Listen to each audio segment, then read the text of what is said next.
Perhaps we could take our seats so that we can convene the meeting more or less on time. Boy, that's the fastest response I've gotten to that kind of request in a long time. Hey, Congressman, how are you? Andy? Remarkably orderly crowd.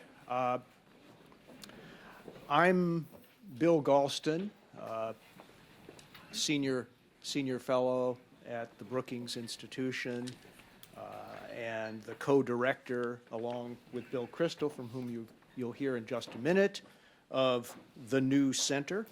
And I'd like to take this occasion to welcome all of you to the first, but I suspect not the last, New Center Ideas Summit. We have a great program, and Bill and I are going to say our piece very briefly and get out of the way as quickly as possible. But first, I thought I and then Bill Crystal would tell you a little bit about how this came to be and why we think it's necessary and where it stands. I'll tell you a story that goes back almost a quarter of a century. I was a senior official in Bill Clinton's White House, 1993. And I remember not too long after I first walked in the door, reading Bill Crystal's famous memo on why it was that the Clinton health care plan needed to be strangled in its cradle, which it was, by the way, very effective. And I gnashed my teeth, and Bill and I have been sparring partners for about a quarter of a century. Then a funny thing happened last November.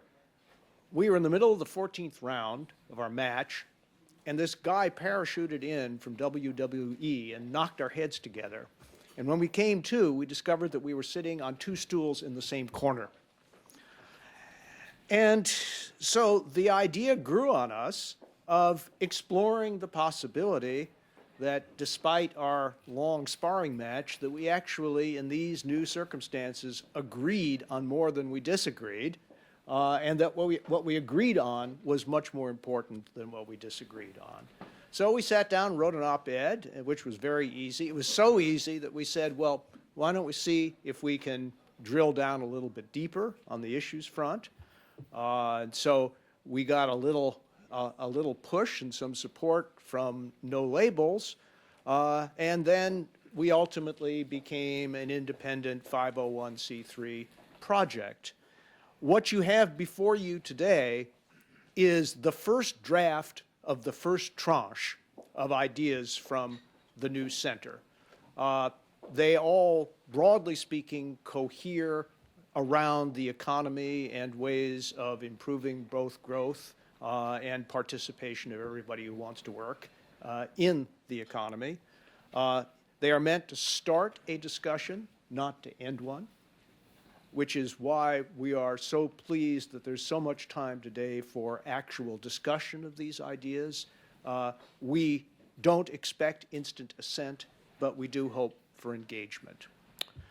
Finally, why do we think this is important, and why do we hope you think it's important as well? Answer, I think it should be clear to everybody that the stale, polarized debate, which is now almost 30 years old, which was at one time productive of useful controversy and progress for the country, in which both political parties participated, has now become an obstacle to our future.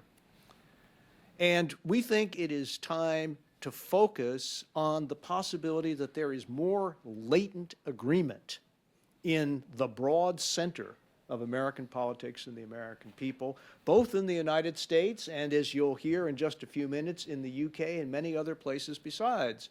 In France, of course, a courageous young leader has already acted on the proposition that there is, under the surface of old political competition, all sorts of new agreement bubbling. Could that be true in the United States? Could it be true in the UK? We'll spend this afternoon exploring that possibility, but now let me turn the podium over to my partner in crime, Bill Crystal.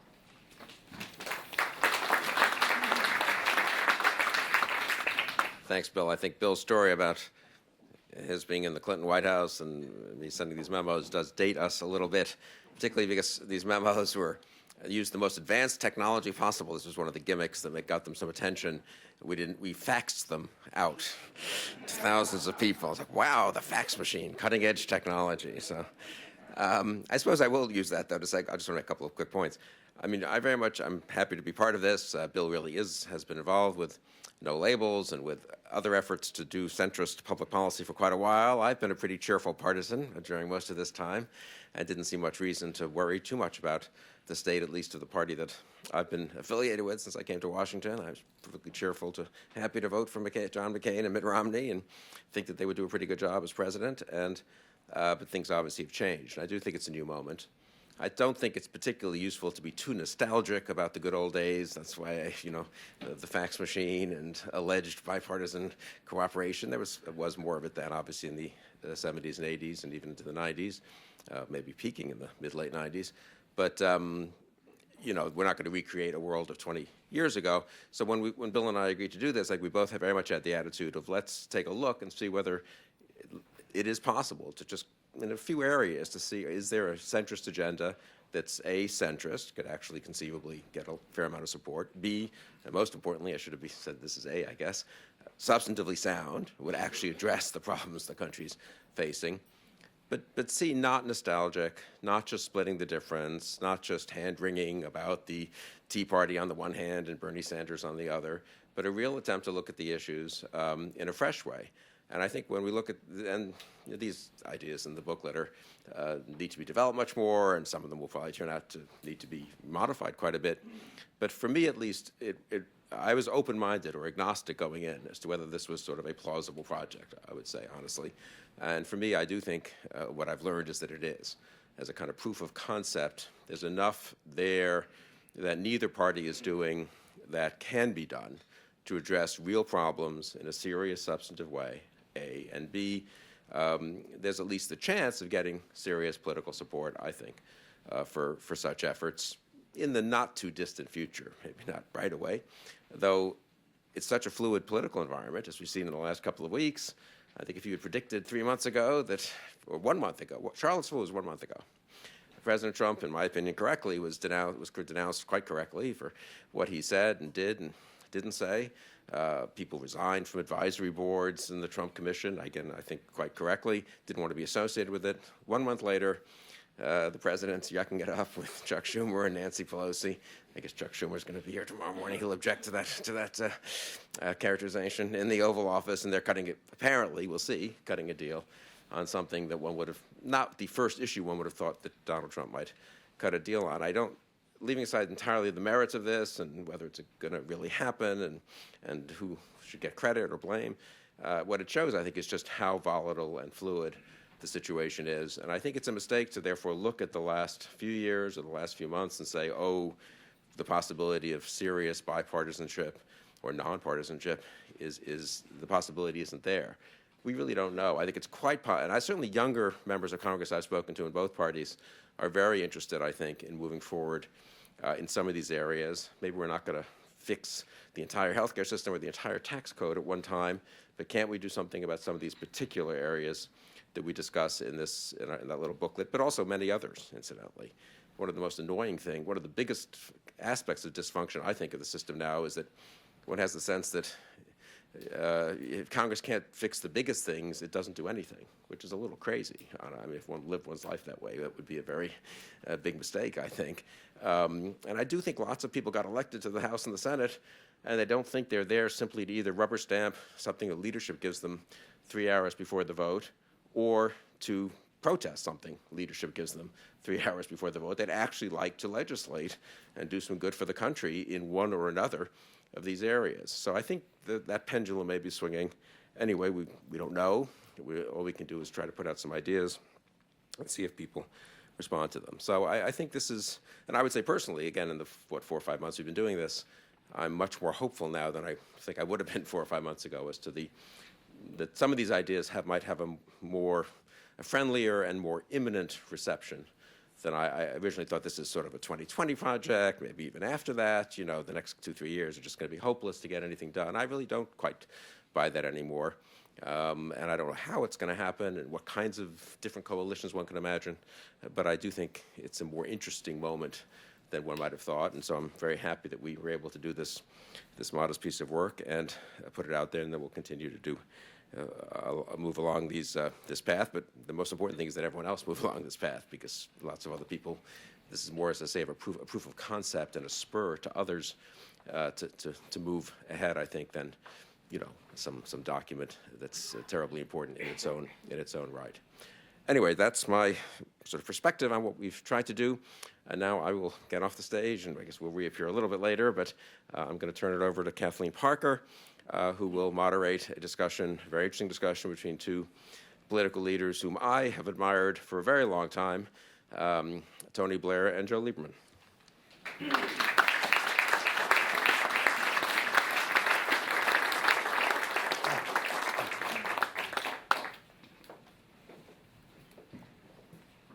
To get on my stool, I think. Oh, goodness. Yeah. Well, I brought a scarf, which I'll keep strategically placed. Well, I'm delighted to be here.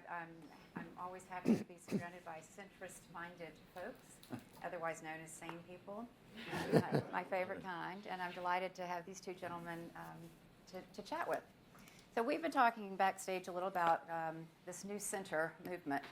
And I'd like to direct this question to both of you, and just tell us a little bit about how you expect to create a new center. And both the UK and the United States share some of the same problems, the hyperpartisanship and this big gap between that we seem unable to bridge. But the new center would seem appropriately timed, but the question is, how do you get people to sign on? So we'll start with Mr. Blair, please.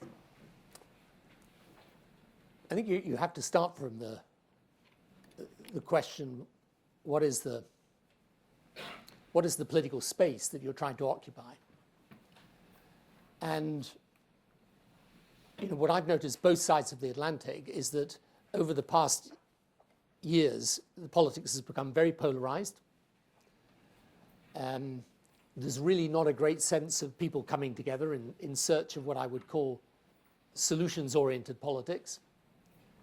And, if you're looking at the UK right now, you'd have to say there are millions of what I've called politically homeless people. I mean, people who are anxious about the direction of the Labour Party, which has gone very far to the left. And if they don't support Brexit, then it's quite hard to support the Conservative Party. So you're in a situation where you have that space there in the middle. Now, I don't think it can be occupied unless we're very clear from our politics. What's happened and why it's happened. Because, I sort of grew up in politics pretty much thinking I understood it. And then when I won 3 elections and became Prime Minister for 10 years, I really did think I did understand it. Or at least I understood it quite well. Over these last years, I've become a student of politics again, because I think you have to, I didn't predict some of the upheavals, and so you've got to analyze why is that happening. And I think it's partly objective reasons, post-financial crisis, post-9/11, uncertainty as to whether those in power have got the answers. And then I think it's partly subjective. I think the center ground got a bit mushy. It wasn't putting forward strong solutions. It seemed sometimes as if it was kind of splitting the difference, which is never what the center's been about for me. And then I think you've got, the revolutionary implications of social media, which I think is a revolutionary phenomenon all in itself. I mean, I really don't think you can analyze today's politics without understanding the importance of these great surges of emotion driven by social media, which are disorienting, but which also offer the opportunity for people to come in on the back of them and surf that wave. So I think, for all of those reasons, objective and subjective, politics has been undergoing this enormous process of change, but the space is still there. The question is still being asked, how do I get representation for politics that is going to offer solutions of change that actually work? And, it's our job to find the energy and the determination and the wisdom, the intelligence and the policy to be able to fill that space. But I'm quite sure it can be done. And by the way, if it's not done, I think we're in for a very difficult time indeed, because otherwise the politics gets more and more polarized until you get two groups of people who don't speak to each other, who actually somewhat detest each other. And, in our politics, that can be very dangerous because it can lead to a kind of winner-takes-all mentality where the purpose is just to win. And then once you've won, you then want to sweep away the other side. And on the other side, they just want to wait until they can pull you down and get themselves in power. Now that's, this is basically happening, I think it's in the US, but certainly in the UK. It's all over Europe as well. So this is a global phenomenon.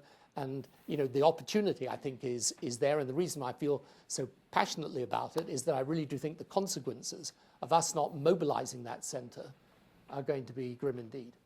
Well, just to interject something here, I hate to think about a philosophical approach to problem solving as a marketing challenge. But in a sense, it is in this country.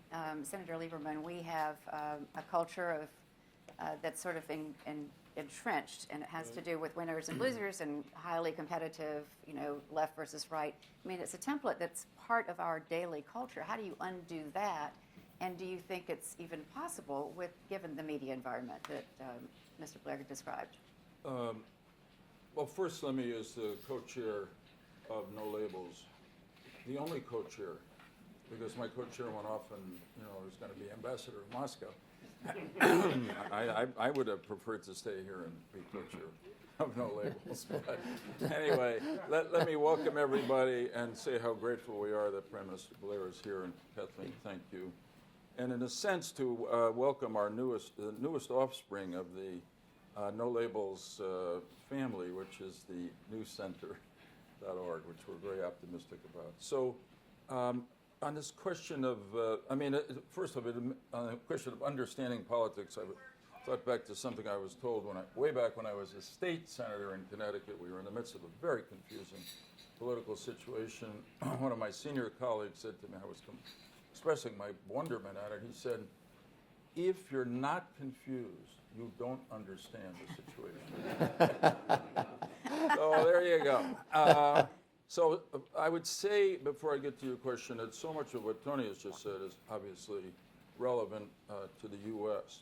There are millions and millions of people, I love his phrase, who are politically homeless. They don't feel that they have a home in either the Republican or Democratic Party because they feel increasingly that both parties have been taken over by the further left and the further right. And even more than that, now we get more to process, really, as much to process as to substance, that the both parties are not working together to get anything done to solve problems. And this is where we get to win or lose, and where I want to offer a strange bit of encouragement or optimism. I was fascinated this week at one point, and that's when the president had his second productive, apparently, meeting with Chuck and Nancy, as he calls them, about this one about DACA. And somebody in the press the next day or two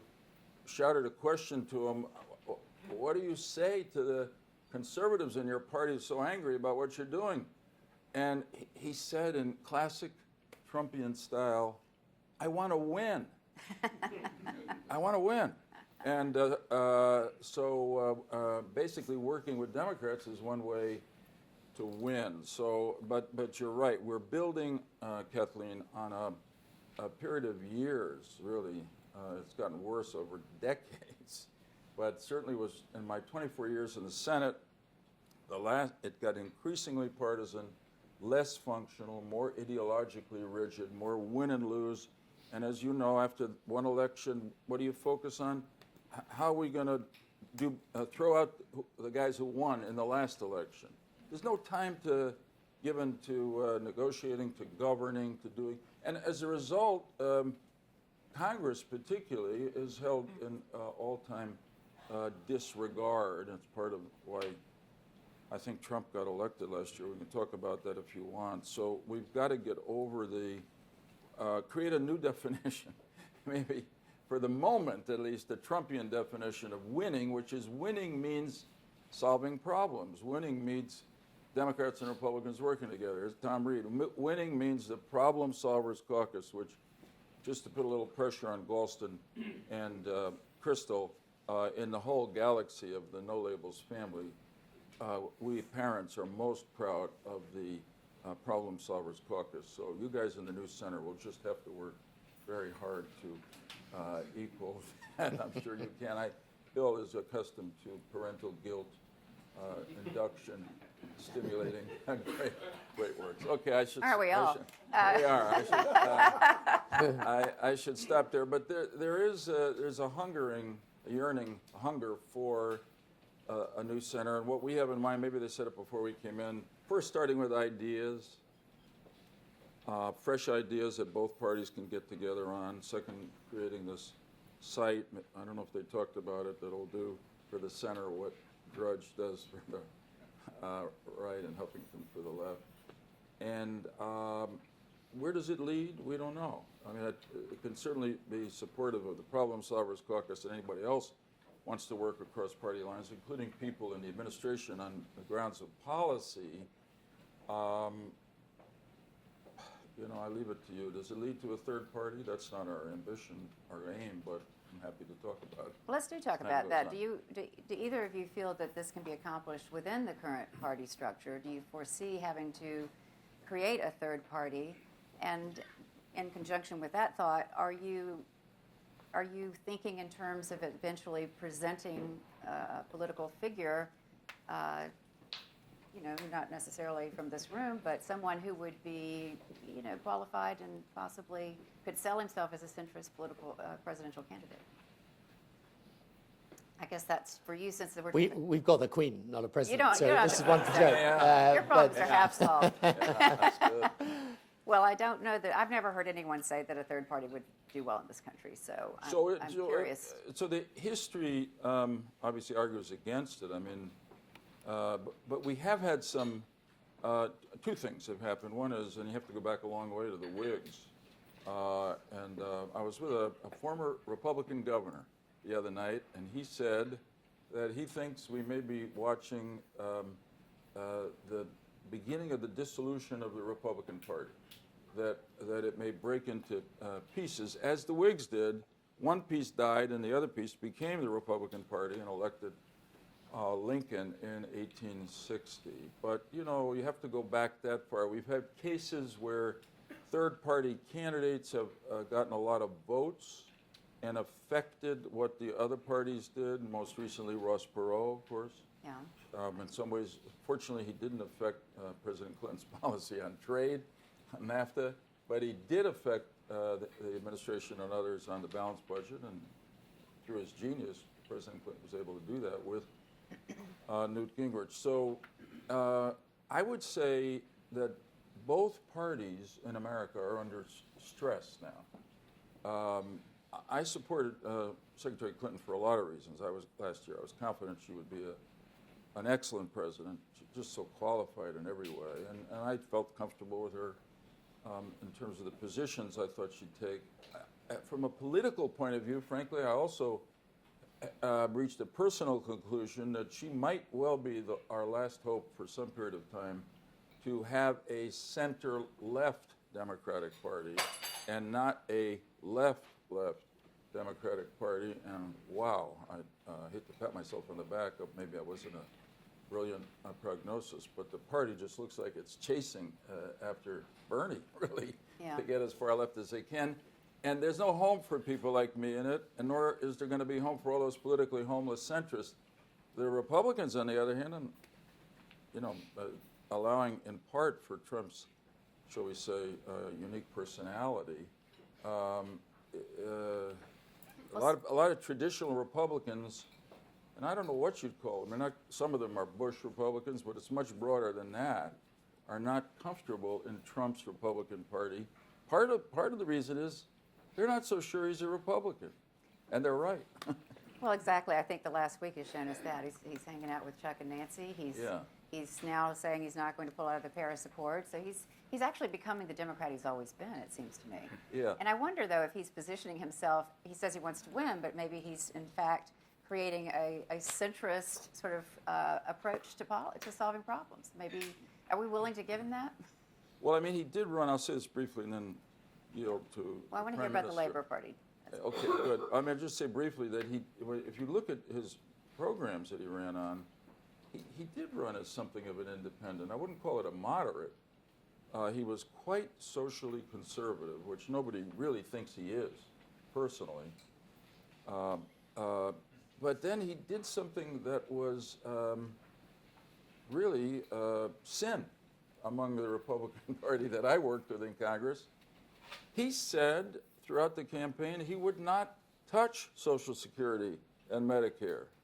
But I think he had a political insight there in terms of wanting to win, that was a precondition for him to get the support of alienated Democrats, that they were angry at here's the irony, angry at the government, but dependent on those government programs for their security later in life. So in a whole mix of ways, he ended up being totally unconventional. Also, of course, essentially sounded like an isolationist, which is not where the Republican Party has been. So since he's been in office, it's not quite clear which of those positions he holds dear and what he'll stick to.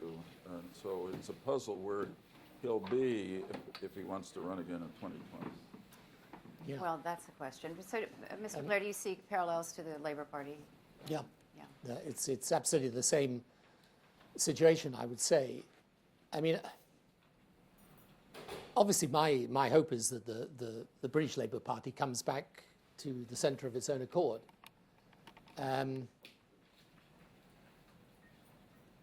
It's not clear, though, for the moment that it will. And there's a large part of the Conservative Party, that would feel more in common with the centre of the Labour Party or the centrists in the Labour Party than they would with those people who are on the far right, who either want to make immigration a great campaigning slogan or for a hard Brexit. So I think the real question is, can you establish a sufficient coherence of ideas that you're not, as it were, just like a magpie picking things, different bits?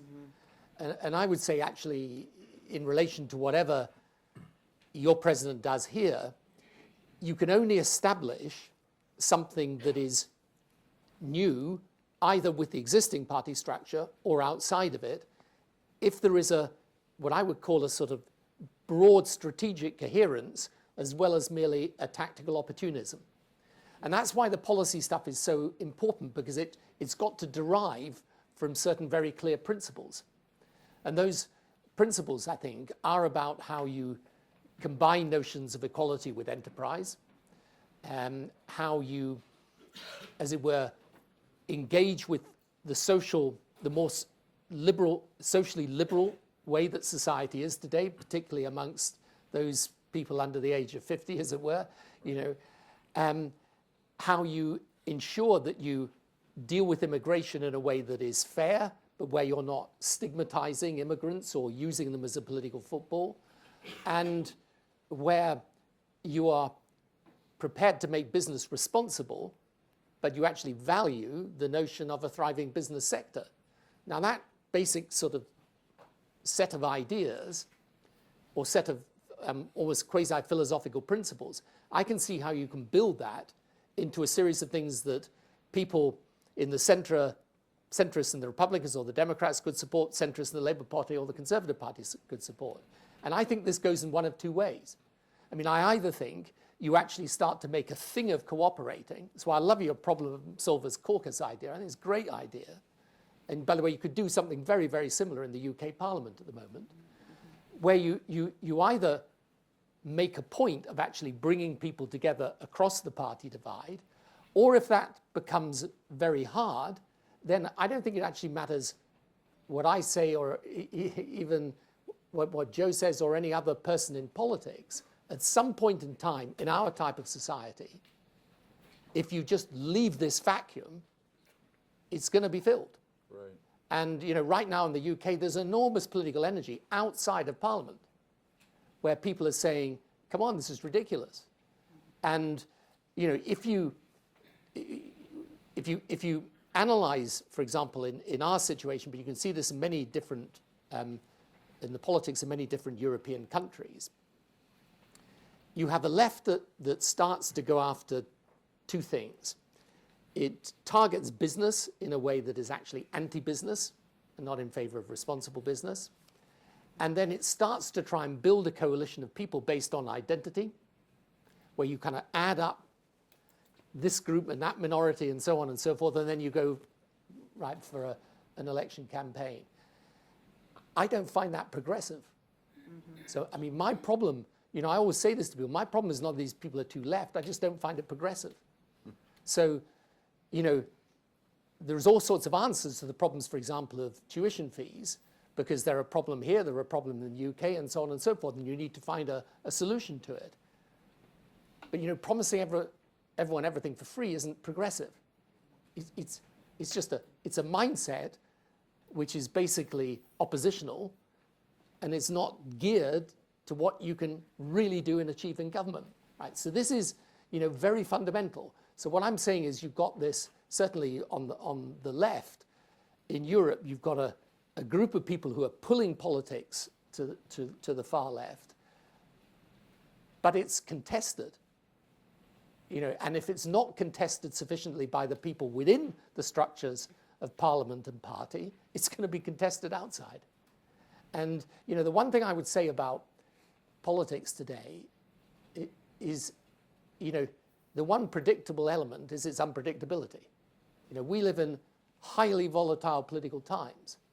And so for exactly the same reasons that some of us have not been predicting correctly the path of elections and referendums and so on, is exactly the same reason why I don't think you can predict that, because things have always been in this way, in terms of political structure, they'll always stay in that way. Now, as I say, my desire, because it's so much simpler, and because all the headwinds that starting something new are so great, my desire is for my own political party to come back to the centre. My desire is actually for the Conservative Party to do the same, because I think that's much more healthy for the country. But some things we can control and some things we can't. We can work for that, but if it doesn't happen, then I'm quite sure that powerful political energy is not just going to, it's not just going to be wandering the earth homeless forever.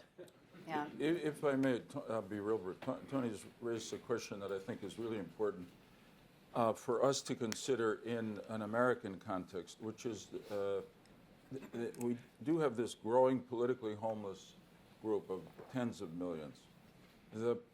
And right now, I don't see that either party is going to move to the center to accommodate them. I think there are going to be some inside the institution collaboration that may produce some results. It may affect the two parties. But we have a problem here in this country, which goes back to the earlier question that was asked, which is it's very hard to form a third party. I mean, even if there are millions of people out there wanting to have one to vote for, and the irony here is that, the parties are not in the Constitution. There's no law that says we have to have two major parties, but over time, the two parties have insinuated themselves in the system, sometime in state election laws. Not easy to get on the ballot to run as a third-party candidate for president in every state. And so we'll see.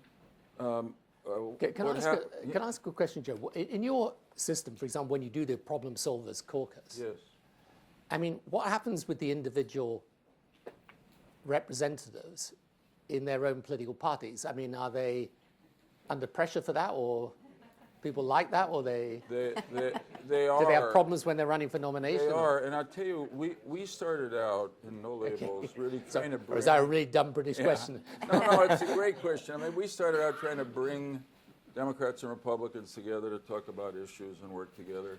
And then at some point we said, this is a political problem, this dysfunction, and it's only going to be solved politically. So we've got to encourage a group of Democrats and Republicans to get together and work together and tell them that we will have their backs. I mean, and I'll be blunt, because most of you have been involved in it.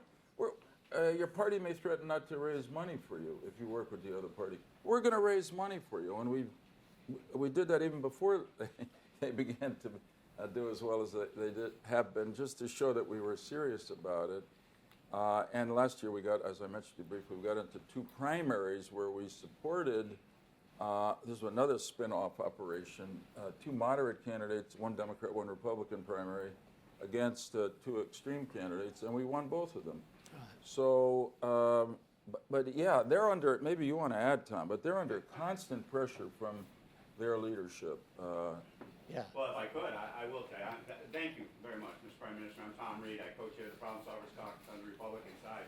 And to your point, as a member who feels that heat, and to my colleague on the other side, Josh Gottheimer, leadership feels threatened because they're losing control potentially of the process within our House and congressional activities. And then also, so what happens is because of that, they will directly put a tremendous amount of pressure on us to get back on board with our extremes in the party. But to the credit of my colleagues in the Problem Solvers Caucus, they agree with us, and kind of to those tens of millions of voices that are out there that we kind of adhere to, is we're saying enough. Enough is enough. And thank goodness we have people stepping up, and thank you to everyone in this room for the support, because without that support, we would not survive. Now we're able to survive because we have a network of those millions across the country that will stand with us. Here, here. So I think this is where your ideas for the new centre is so important, because I think here's part of the problem. I think when I was in office and in President Clinton's time for sure, there was a general spirit of optimism. People felt. People pretty much felt there weren't many problems we couldn't solve. We put our mind to it and things were making progress. I think these last years, the politics of fear and pessimism have been much more visible. And therefore what happens is that if someone comes along and says, not here's a way to solve the problem, but here's who to blame, it's a much more, especially in the social media world, it's a much more powerful galvanizing force. And what we've got to do, I think, is 2 things, is to translate the notion of cooperation into something that is a powerful political, idea, which is, in contradistinction to the failure of that type of very partisan politics, but also to have the ideas where people can have their spirit of hope and optimism rekindled. And this is where I think, I was just looking through your policy agenda around things like tax reform and infrastructure, for example. It's really important. The whole role of technology. I find as a public policy maker or politician, there's a woeful inadequacy between the interaction of the world of the world of technology that's changing the world we live in and the policy makers that are trying to deal with the outcome and product of it.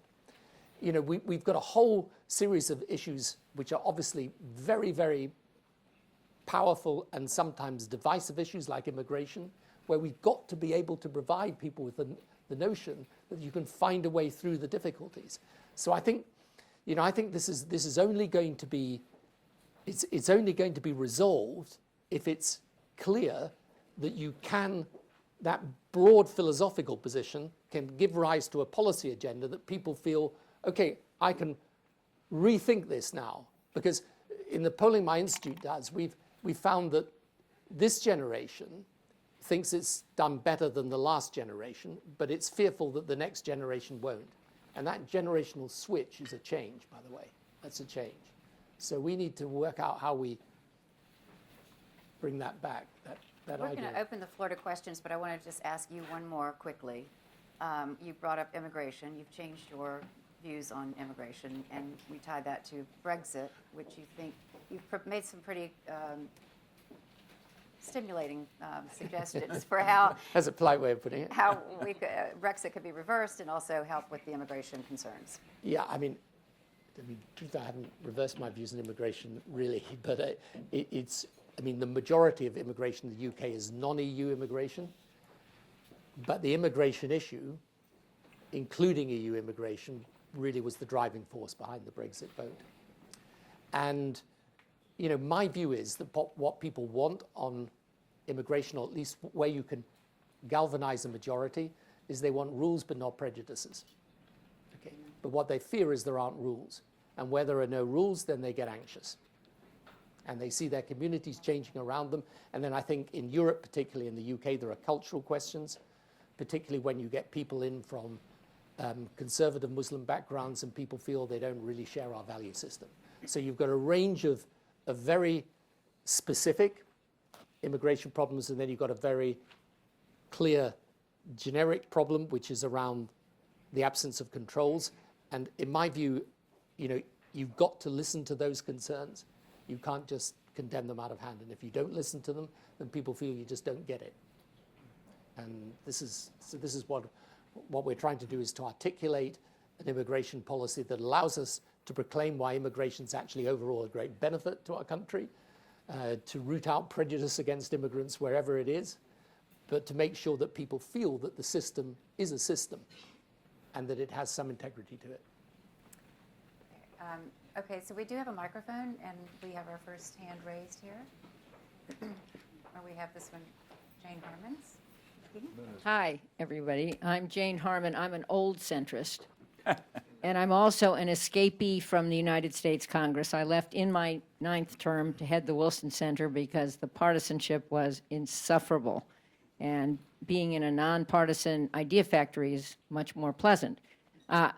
I think the brilliance of this is that you have a series of substantive ideas. You have a vision for the center. And I certainly agree with Tony that it's not just the middle of the spectrum. It's a place where you can actually come up with an active program that could appeal to both sides. But my question is, given the holy grail in Congress, maybe true in Britain too, which is now getting reelected, which trumps solving problems or helping the country, can you how important is process? It's not just about a third party, but I'm from California, where we have changed process. We have citizen commission drawing congressional lines. We have what's called a jungle primary, where both parties run, and the top 2 vote getters are the runoff, and it could be 2 Democrats or 2 Republicans. And a third piece that we haven't been able to figure out is money, getting some money out. So my question is, in addition to a really brilliant set of ideas that both parties could buy, how important is it to change process?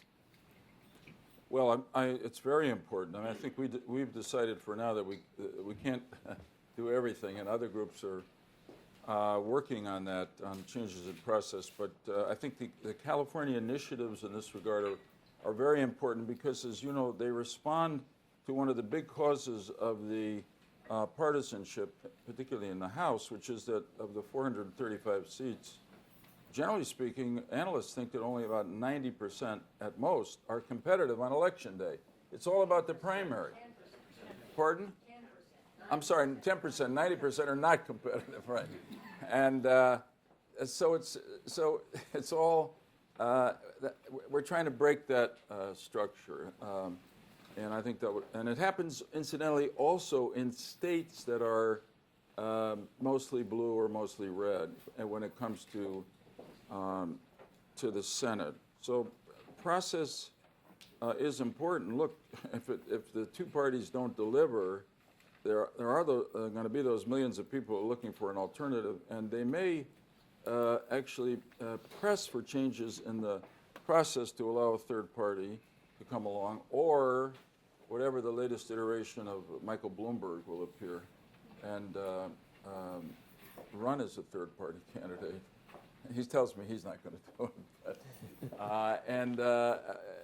there's a certain, I think there'll be an appeal to that. There's somebody else out there. Yes. Thank you, Joe. I'm Daniel Arbus, been involved with No Labels pretty much since the beginning, as you know. Nice to see you again, Mr. Prime Minister.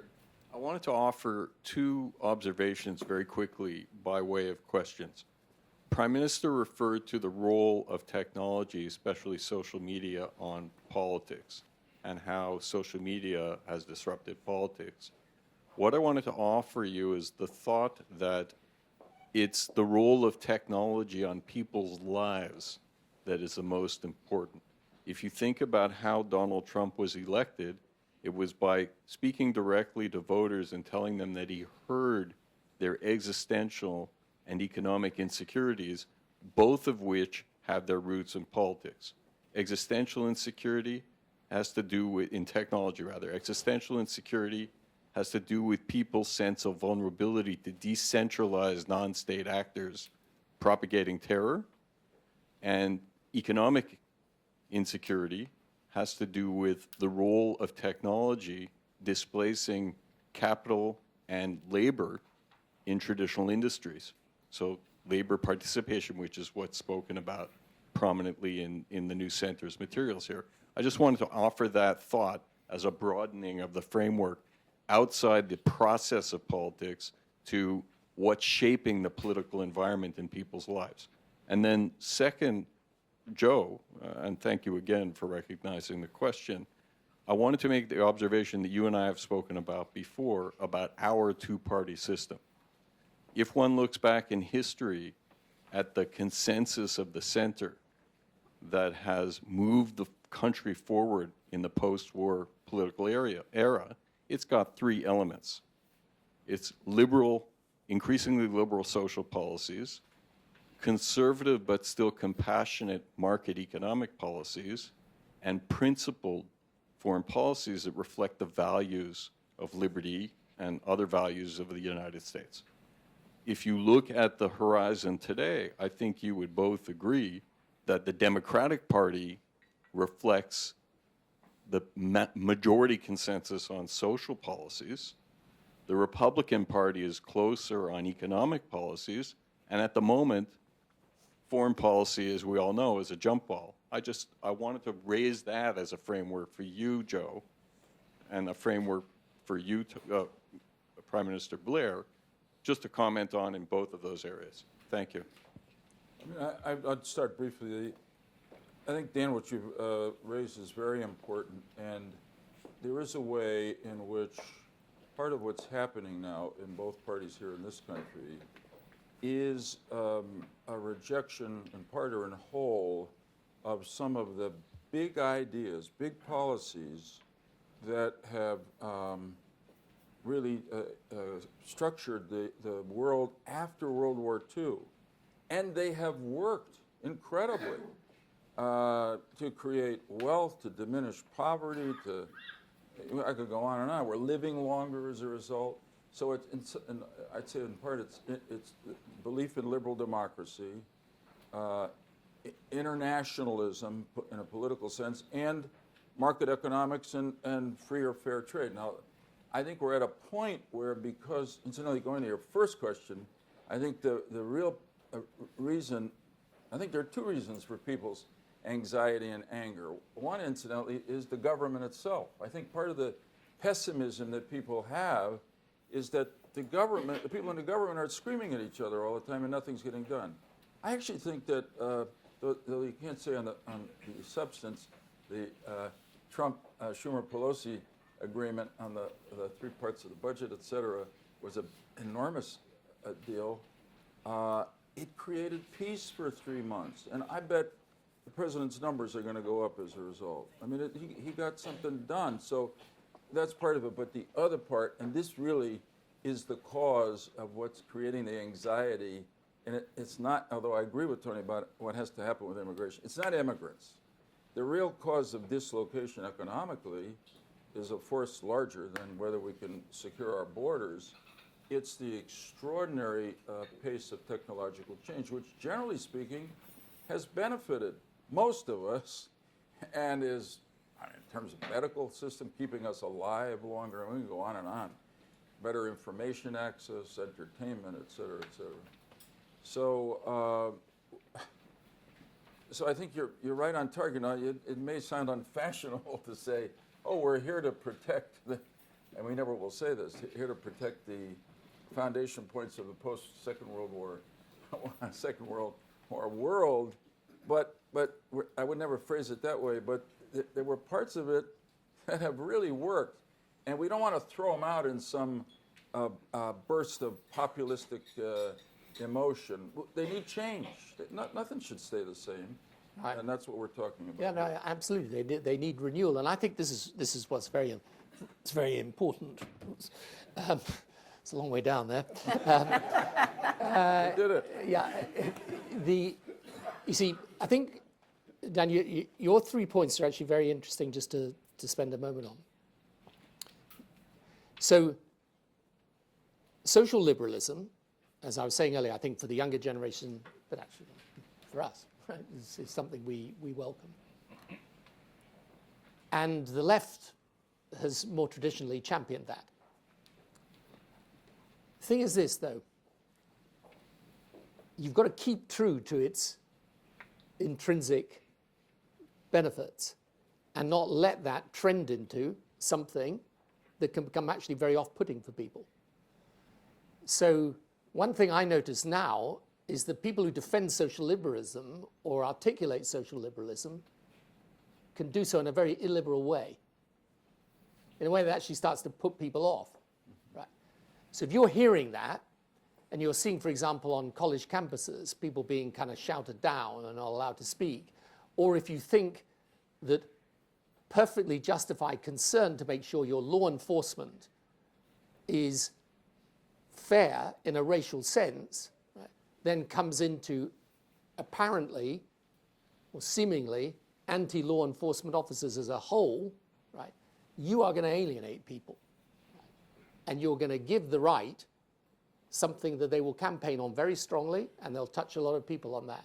So social liberalism is absolutely correct, but it's got to be, as I say, true to its intrinsic values. Likewise, when you come to the second part on the economy, which is usually more favored on the conservative side, in a world of accelerating change, and this is absolutely key because the whole, big data, AI, automation is going to be changing the whole world of work. The free market can't be you're on your own. Right. So again, that is going to require adjustment because it was never supposed to be the free market for the worship of the market, but the free market is the most effective way to produce wealth with an obligation to use that wealth fairly and to distribute it fairly too, to help those without. And then when you come to foreign policy, foreign policy, the context will be very different today because we're going to grow, the 21st century is going to be a multipolar world. But the basic international engagement and the belief that this is important, that's got to stay with us.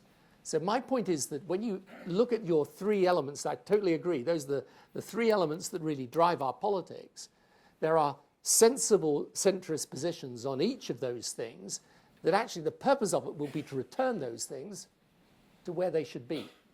And, just one other thing, which is to say, despite everything, Macron's victory in France was extraordinary, and, Angela Merkel will probably be returned in Germany, and with some sort of coalition, which will be, again, pretty much in the center. But what's interesting to me is about the Macron victory in particular, when we did polling of the French electorate, the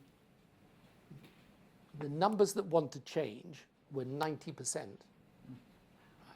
So the thing, he is a centrist candidate, but he came specifically to effect change. So this is the other thing I say. So I think we can put your 3 things in the right philosophical context, but then I think the policies that come out of it have got to answer the case for change. And it's when people don't think the system is responding to their need for change that they'll follow the Pied Pipers, left or right, who will dance them off into the wilderness. That's exactly what this is. It is. I've known you since we first met when you were a backbencher over nuclear arms policy issues, and you just nailed it. You just described it. We have I was 5 always good minutes. at promotion. Oh, more We than have 5 minutes and 3 hands. Are you next? You have a microphone. Microphone. So you must be next. Dennis Blair, no relation that I'm aware of, Prime Minister. But Admiral of the U.S. Navy, former Director of National Intelligence. Yes. I could go on. But on this interaction between national security policy and the center, at least in this country, I always had the feeling that our bipartisan national security policy under great threat from the Soviet Union helped hold that center together and also gave us the excuse for doing some things that were pretty hard that we needed to do nationally. Really working on the education system after Sputnik and many other things that were we thought we ought to do to keep up to compete. I wonder, Joe, do you think the loss of that is given a certain incoherence to the center in a way that it used to hold us together? And I know that Britain had a different experience. In fact, your personal experience in foreign affairs being extremely divisive when you did what you thought was right. And did that affect your ability to get things done domestically? And in all of these projects, there's not a word about sensible national security policy or bipartisan or what the beliefs are. It's all fixing the economy, fixing social problems, and so on. Are we missing a dimension there, or do you think we can do it and let the foreign policy, national security policy be worked out as sort of a separate sphere of operation?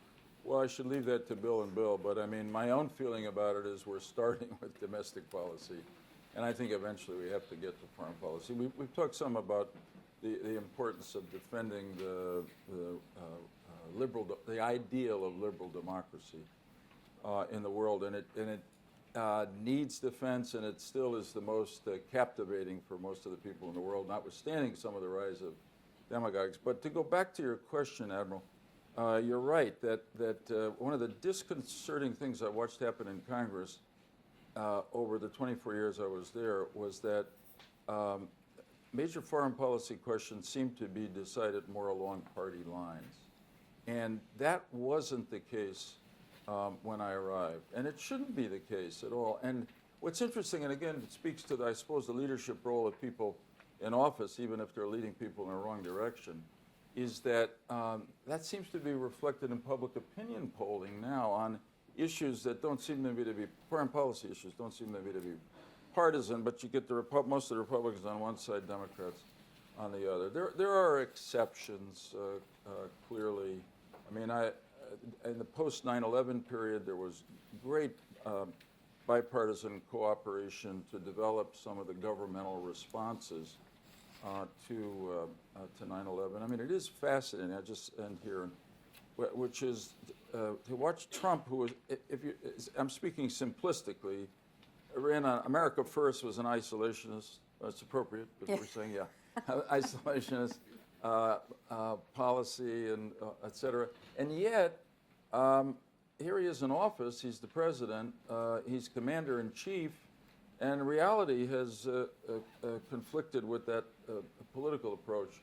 So he ends up being the one, I don't want to overstate the importance of this, who responds to Assad's use of chemical weapons in Syria. And he's all over the Middle East peace process, which Tony has been such a hero in, and also very actively involved now in the whole question of policy with Russia.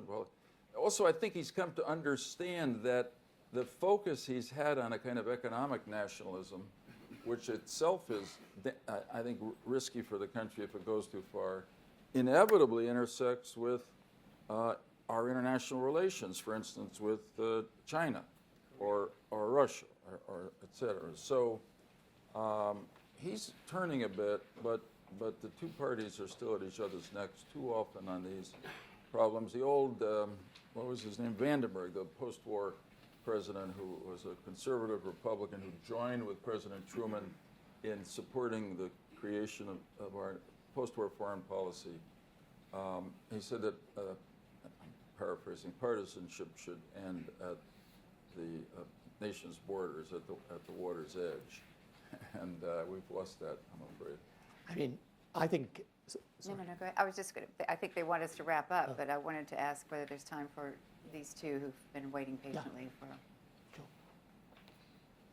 Raise your hands again, please. There you go. Tom McInerney, I'm CEO of a Fortune 500 company. I want to bring a business perspective.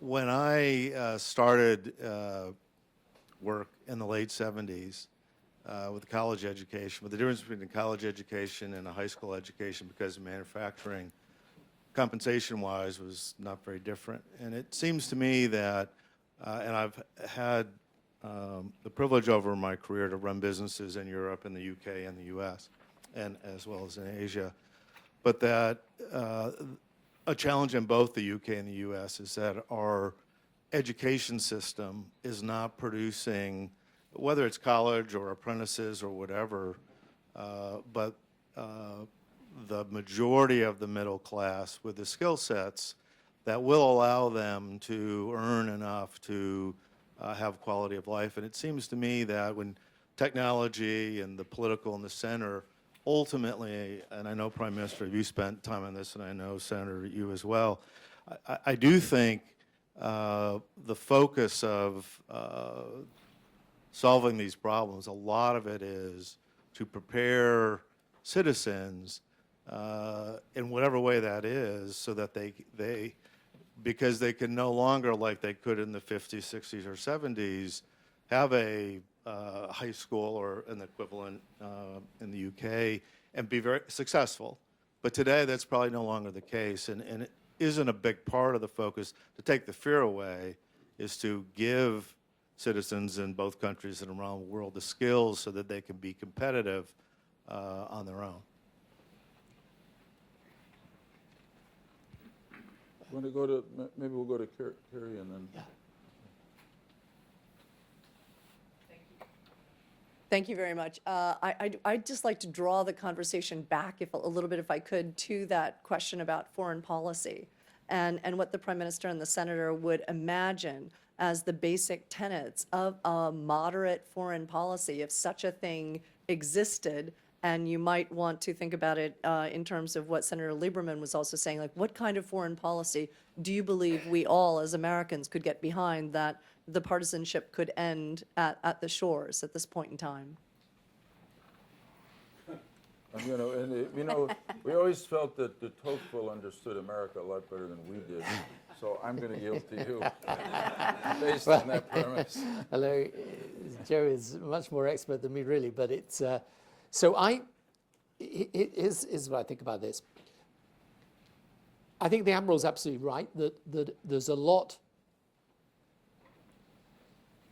It's a lot harder to make the foreign policy aspect of this really come alive for people in today's world. But I think it is really important, really, really important, because it's a large part of who we are and the values we believe in. And I think you could construct a foreign policy today that is internationalist, that is measured, that takes an enlightened view of self-interest, and that builds alliances in support of our values in a way that gives hope to our own people and to the outside world. I mean, let me give you an example of what I mean by that, because I've just come from Ukraine yesterday. You know, there is a country that basically wants to choose a European destiny. Okay. And, you know, some people, because of the way foreign policy is conducted right now, which I think is quite sort of self-interested and almost value-free, people say, well, look, you know, aren't they in the Russian sphere of interest? You know, why are we bothering with this? And so on and so forth. And yet, at the heart of this issue around Ukraine is something really fundamental to us. Because I've had this conversation with many people on the more Russian side of the argument. And I say to them, look, if Ukraine decides it wants to go in the Russian direction, that's their choice. But if they decide they want a European destiny, then it's their right to claim that destiny and our duty to help them. And this is an important part of who we are. And you know, you go there and you see these people who are still with this frozen conflict in the east of the country. You realize, for example, what would be happening in Eastern Europe if those countries hadn't come into NATO in the European Union. And this is important for us. Now, okay, and I went through Afghanistan, Iraq, and so on, and I know all the difficulties of foreign policy. But ultimately, you know, this is fundamental to who we are. And it's certainly absolutely fundamental to my politics. I don't believe we're just about interests. We are about values. And I know many, many people around the world who look to this country and look to my country as a source of inspiration. And if it all becomes about frankly, well, my country comes first. You guys, if it suits us, yes, but if it doesn't suit us, I'm afraid you can just be traded away. No, this to me is not acceptable. So I think it's difficult, but I do believe that you can get people behind this. I have a situation. Sorry, I'm going, but I mean, I have a situation where, right now in the left in the UK,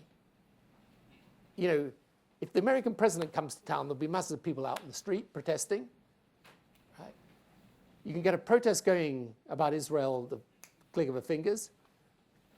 There's virtually no protest about what's been happening in Russia and interference in Syria and the interference there at all.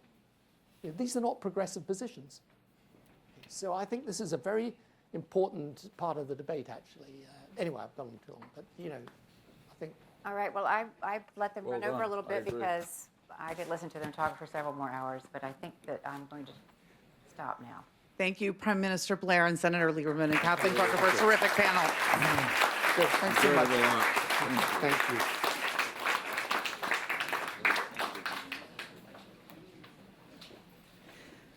you. Next up, we're going to hear some fascinating and instructive data on the current state of America from Mark Penn, founder and president of the Stagwell Group and former chief strategist to President Bill Clinton.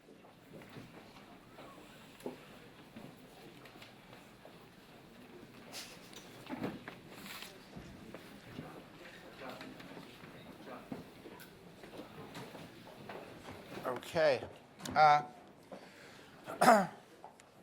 I'm going to give you American public opinion kind of in a nutshell in just a couple of minutes, and so that I think you kind of reset kind of where America is from where you read where America is. The first thing I'd say is these are the happiest unhappy people I have ever seen in my polling life, right? Or I should reverse it. They're the unhappiest happy people I've ever seen in my life. Meaning, if you ask them, is the economy on the right track or the wrong track, they say the economy is on the right track. If you ask them, is the country on the right track, on the wrong track, almost 65% say the wrong track. If you ask them, is the economy growing, 2/3 say the economy is growing. If you ask them, are they getting the American dream, over 60% say they're living the American dream or expect to live it. They're relatively as satisfied with the economy as I have seen since pretty much 1996, to 2000, right? And yet, they're as unhappy with the direction of the country, which means that their unhappiness is quite deep. But it's paradoxically not about the state of their own lives, which is typically the root of unhappiness. So, who does the public like? Basically, no one. Bernie Sanders is the only one who has, of the well-known figures, over 50% rating, and that's been declining as he started to get involved with issues. People liked him when he was kind of more avuncular and out there, but now that he got in issues, he's coming down. What do they think of Trump? Well, somewhere between, depending upon what poll you read, 35% and 45%, and frankly, he got 46% in the last election, and almost all of his base in every poll shows that they're sticking with him. So I'm a little dubious of polls that put his support down in the 30s, just when you look at what he performed and what his voters say about him. Hillary is actually getting less support than Trump, because not only is she not liked by all the Trump voters, but the Sanders voters don't like her, leaving an even smaller sliver of the election for her. Now, 58% don't like the Democrats and say that they're doing a bad job. Now, it was about 60% who didn't like the Republicans. That is now 68%. So who do they like? No one. Who do they dislike? Everyone. They think the media is biased. They think the courts are filled with judges that decide things on politics instead of law. And so they're about as disillusioned with their institutions, while at the same time about as happy with their own lives, have more smartphones, televisions, we sold a record number of cars in the previous number of years than you can imagine. Now, of course, there are About a third of the country is unhappy economically, so don't let me try to suggest that everyone is happy. There is a solid third, but it's not 2/3 that are unhappy. It's about a third. Where do they come out on issues? There is no central issue. If you go back to classic times of unhappiness, usually a single issue, say the economy or jobs or inflation or healthcare, would dominate the scene. Jobs and the economy are slightly higher issues, but no issue is really more than 15%. Do they favor common sense or problem solving or centrist solutions to most problems? They absolutely do. Take Korea. 90% think that North Korea should get nuclear weapons, but most people do not want to attack North Korea. Most people want to give North Korea the toughest possible sanctions. So they want the problem dealt with. They don't want to go to war. They do want to put sanctions on. Where are they on immigration? Well, 62% don't want a wall. 80% don't want sanctuary cities. They do want people who are here, children who are brought here to have work permits. They do want to resolve the issue somewhere in the center. They don't want open borders. Now, someone here said, hey, don't worry, we're all social liberals now. That's not entirely true. There's a lot more social conservatism that drove both the Trump victory and the Republican Party than, frankly, Democrats and people sitting in New York City really want to admit. But whether it comes to finances or health care, they don't want single payer. They don't want full free market solutions. There is time and time again clear centrist momentum for solutions to our problems. Why is that? Ask them if they're conservative, liberal, or moderate. Liberals are only about 25% of the country. They made a big change in the last 5 years. They were 24. Now they may be up to 27. Right? Conservatives are about 35, and moderates are about 40%. As I've said before, the problem is America is much like a restaurant with chicken and fish on the menu, and everybody wants steak. Right? And what does that mean when I say that? I mean 54% of the Democrats are liberal, 66% of the Republicans are conservative.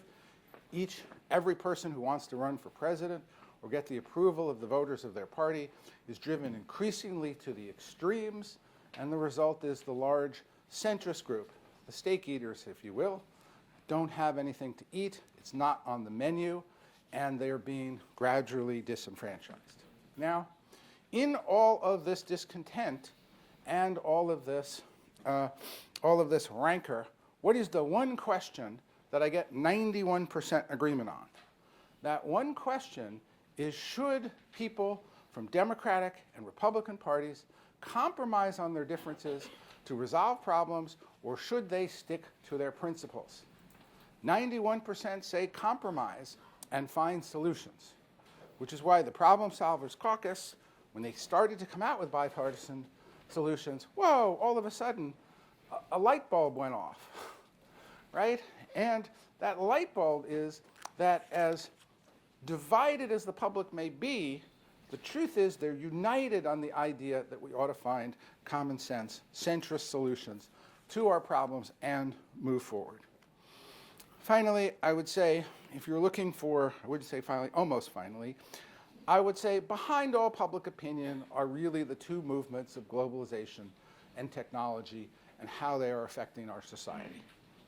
Globalization is creating the issues of trade, immigration, taxes, competitive behavior, a competitive advantage, productivity. All of those issues are a result of the trend, the massive trend of globalization.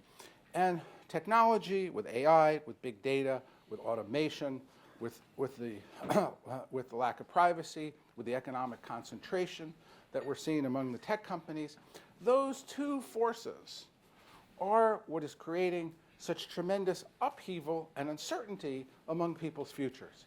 It drives a lot of the cultural issues as they relate to immigration. It drives a lot of the workplace fear as it relates to, will I have a job? Will I have a job once automation really takes root? And so unless you understand that those are the roots, you can never really, I think, address the unease, dissatisfaction, and concern that you see in the public, because it is more about the future than it is about their present lives. Finally, in this overview, I would say one area that I would just highlight in terms of public opinion is the idea of free speech. Free speech is, I think, in some ways under assault, and yet when I poll on it, I get some very interesting findings. If I ask people, are you comfortable giving your political views at home? 40% are not comfortable expressing their political views at home. Mostly, there is a huge gender gap, so women and men actually have tremendous political differences in this country, and probably it's the most difficult single conversation around the dinner table at the moment. Now, but when I say at the workplace, are you comfortable expressing your political views at the workplace? 60% say that they are uncomfortable expressing their political views at the workplace. So in a country founded on free speech, almost half the country is uncomfortable expressing their own views, and with good reason, because if you express views that are outside the mainstream at the workplace, typically today you get fired. And so one of the things I pointed out in an article and we polled on is 70% would extend First Amendment protections to the workplace. That one of the interesting things is that at the time the First Amendment was written, people were concerned about government shutting down speech. They didn't have the phenomenon of an online mob going to your employer saying that you have to be fired, and your employer firing you because he or she cannot say, I can't fire them because of the First Amendment. They instead fire them. And so you're having this increasing discomfort with people, particularly, I think, in the center, being able to express their views, and you're seeing the extremes having more and more of the public voice in the parties, in the media, almost taken as a given that there's no point talking about issues and trying to find centrist solutions, because centrist solutions displease people on the right and they displease people on the left. Those people govern the debate, and then that kind of discussion is discarded. So I'd highlight, just to review, we are a divided country.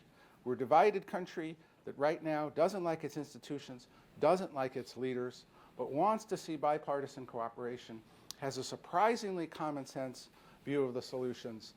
I would be concerned about the two issues of globalization, technology. Have we made some mistakes in how we've prepared society for how they're playing out? And what is happening to what I think Tony Blair talks about as liberal democracy that is founded on the ability to have free speech, debate, and discussion. Thank you.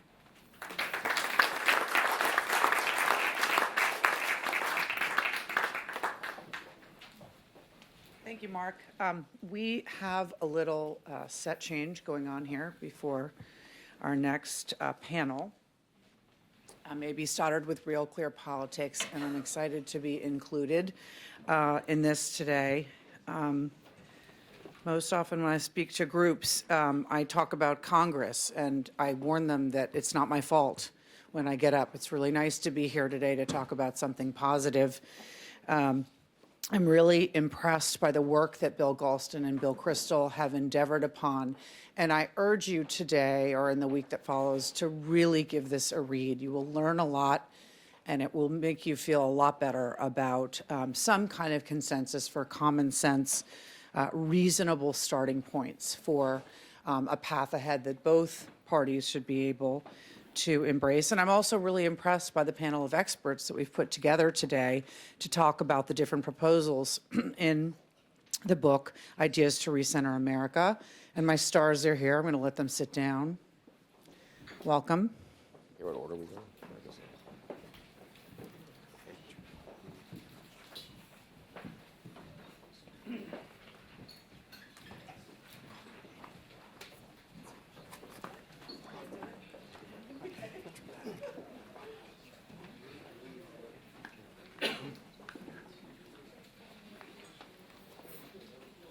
So I'm going to start with Ryan. Oh, well, that'd be nice.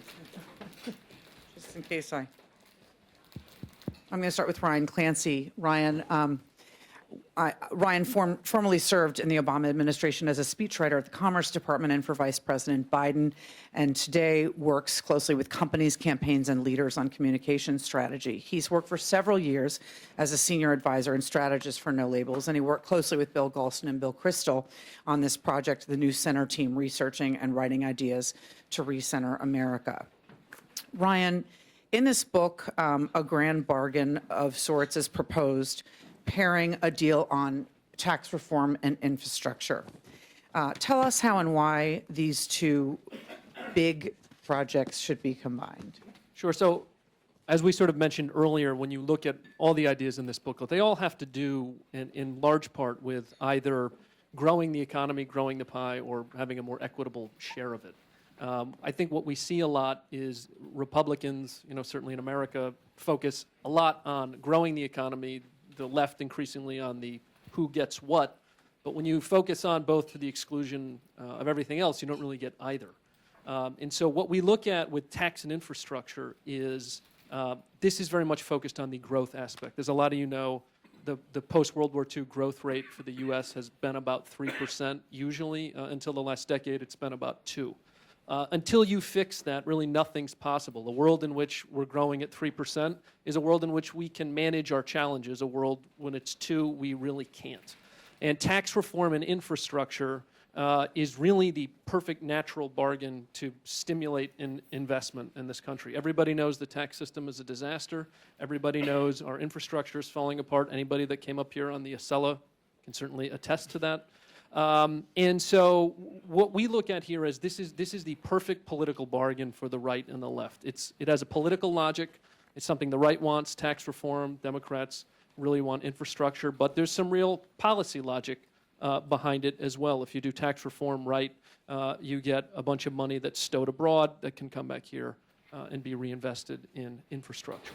So in terms of the outlines of the actual ideas, which you'll find in the booklet, a lot of the ideas we put forth for tax reform, they're really principles. They're things people will have seen before. But the basic concept is the way they did it in 1986 is the way they should do it today. A large grand bargain, you bring down the rates, get out a lot of the deductions and loopholes, 15,000 of which Congress has added since 1986.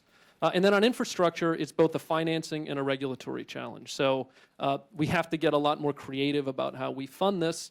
But there's also how we get it built. We have all these, ridiculous environmental regulations. You can't build a highway because it's going to knock down a coconut tree or something. And it takes us 8 years to build a project that in Germany they could do 2. So that's the basic idea. And by the way, though we think this is an original idea and it would be the perfect bargain, it is, Congressman Reed, it's basically the position of the Problem Solvers Caucus to pair tax reform and infrastructure together. Paul Ryan and Chuck Schumer were circling around a deal like this a couple of years ago, and we think it'd be time to resuscitate it. Ryan, another thing that the book focuses on very closely is intellectual property as the crown jewel of our economy. It's obviously under great threat. How can we diminish the forces undermining our competitive advantage? So this was another part of when we look at what do we need to spur economic growth. Tax reform's a part of it, investment's a part of it, but of course innovation is a huge part of that. And it really is the crown jewel of our economy. One of the things we explore in the book is that everybody seems to agree it is so important, and yet as important as it is, we don't do nearly a good enough job protecting and promoting it. So abroad, and Admiral Blair, who's here, he's done a lot of work on this. Our IP is stolen all the time by the Chinese. The former head of the NSA called it the greatest transfer of wealth in human history. And then in other cases, companies just transfer it. The Chinese say you can sell into our market, but at the cost of you have to give your trade secrets to a Chinese partner. And then at home, we're not investing in basic research at anywhere near the share we have. And when you look at where a lot of the innovations we're talking about today, the internet, GPS, memory foam mattresses, go on down the line, it started in government-funded research labs. So these ideas all together, tax reform, infrastructure, and this innovation idea, all of those sort of speak to things that we think could grow the economy. The bills will be talking a little bit more about once you get the growth in place, how do you make it more equitable? Okay, the bills. Thank you for your great work. The bills are the co-chairs of the New Center Project. Bill Galston is co-founder of No Labels and a former domestic policy advisor for President Clinton, currently a senior fellow at the Brookings Institution and weekly columnist for the Wall Street Journal. Bill Kristol is, of course, founder and editor of the Weekly Standard and longtime strategist and thinker in the Republican Party. He previously led the Project for the Republican Future, where he helped shape the strategy that produced the 1994 congressional victory. Two ideas that your book focuses on. There are 10 million able-bodied, able-minded people who should be working in this country, and for those working, stagnant wages don't pay for their basic living needs. Can you both separately, I'll start with you, Bill Galston, talk about inclusive growth and what policies can help get us there?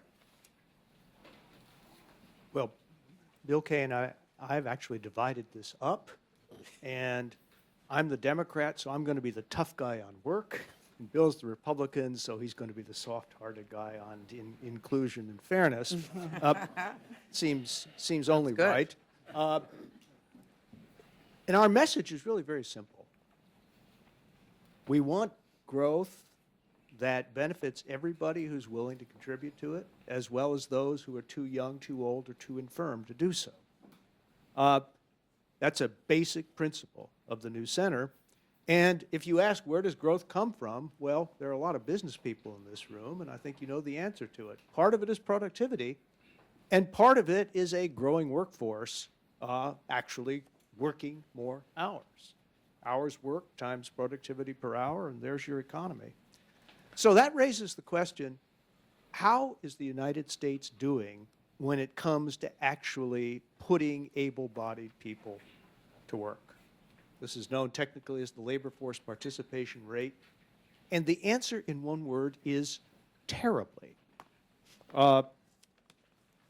Just a couple of weeks ago, the World Economic Forum's Global Human Capital report came out, and I eagerly turned to the U.S. page, only to find out when it comes to labor force participation rate, we are now ranked 82nd in the world. Not very good.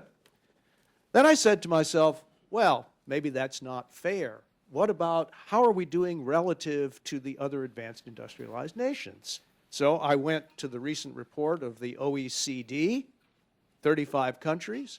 We are 30th out of 35th in labor force participation among these advanced countries. I think that ought to be enough to persuade you that there's a problem. And to make matters worse, we're going backwards while other countries are going forwards. We have some of those statistics in the book. Suffice it to say that here's just one example of going backwards. 2 decades ago, we were among the world's leaders in female labor force participation, women in the workforce. We've slipped from 6th to 17th during this period, and such notorious havens of feminism as Japan now have a higher share of women in their paid workforce than we do in the United States. There's a very complicated diagnosis that we go through. Yeah, there's a skills problem. Yes, there's a physical location problem, and those issues can be addressed through public policy. There's also, for men, a reservation wage problem. If you've been working for $25 an hour and then suddenly the best offer you get is $11 at Walmart, a lot of people, a lot of guys are understandably reluctant to take that bargain. It's almost an insult to their dignity. That's part of the problem, but we also have problems with incarceration. 17 million former felons, almost all of them men, who are now outside the prison system.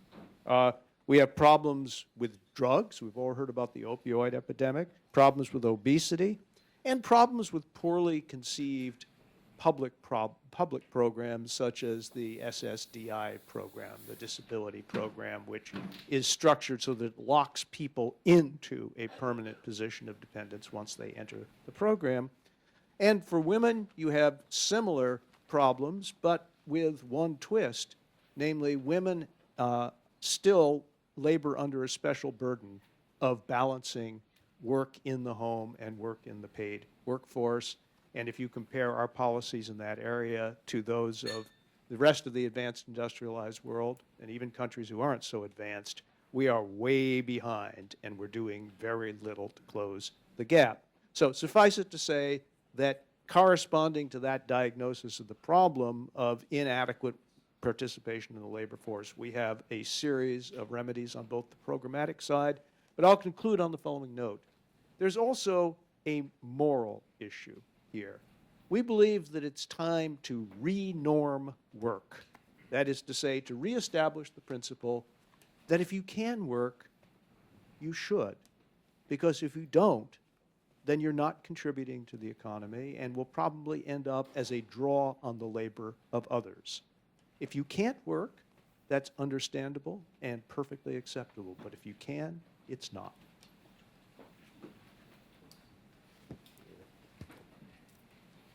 I hate the idea of being the soft-hearted, nice guy, and I've managed to avoid that for 30 years in Washington. And You're kind of this is what evolving it's now, though, this is Bill. what it's Good come at to. You know, it's sad. You know, someone say some British politician said every political career ends in failure, and I feel like mine is now. You know, no, I'm honored, of course, to be part of the new center. Don't get me wrong.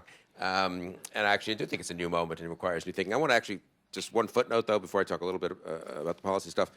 I want to make clear, I mean, I was talking with Tony Blair about this, and it occurred to me that maybe one of us should have made this clear at the beginning.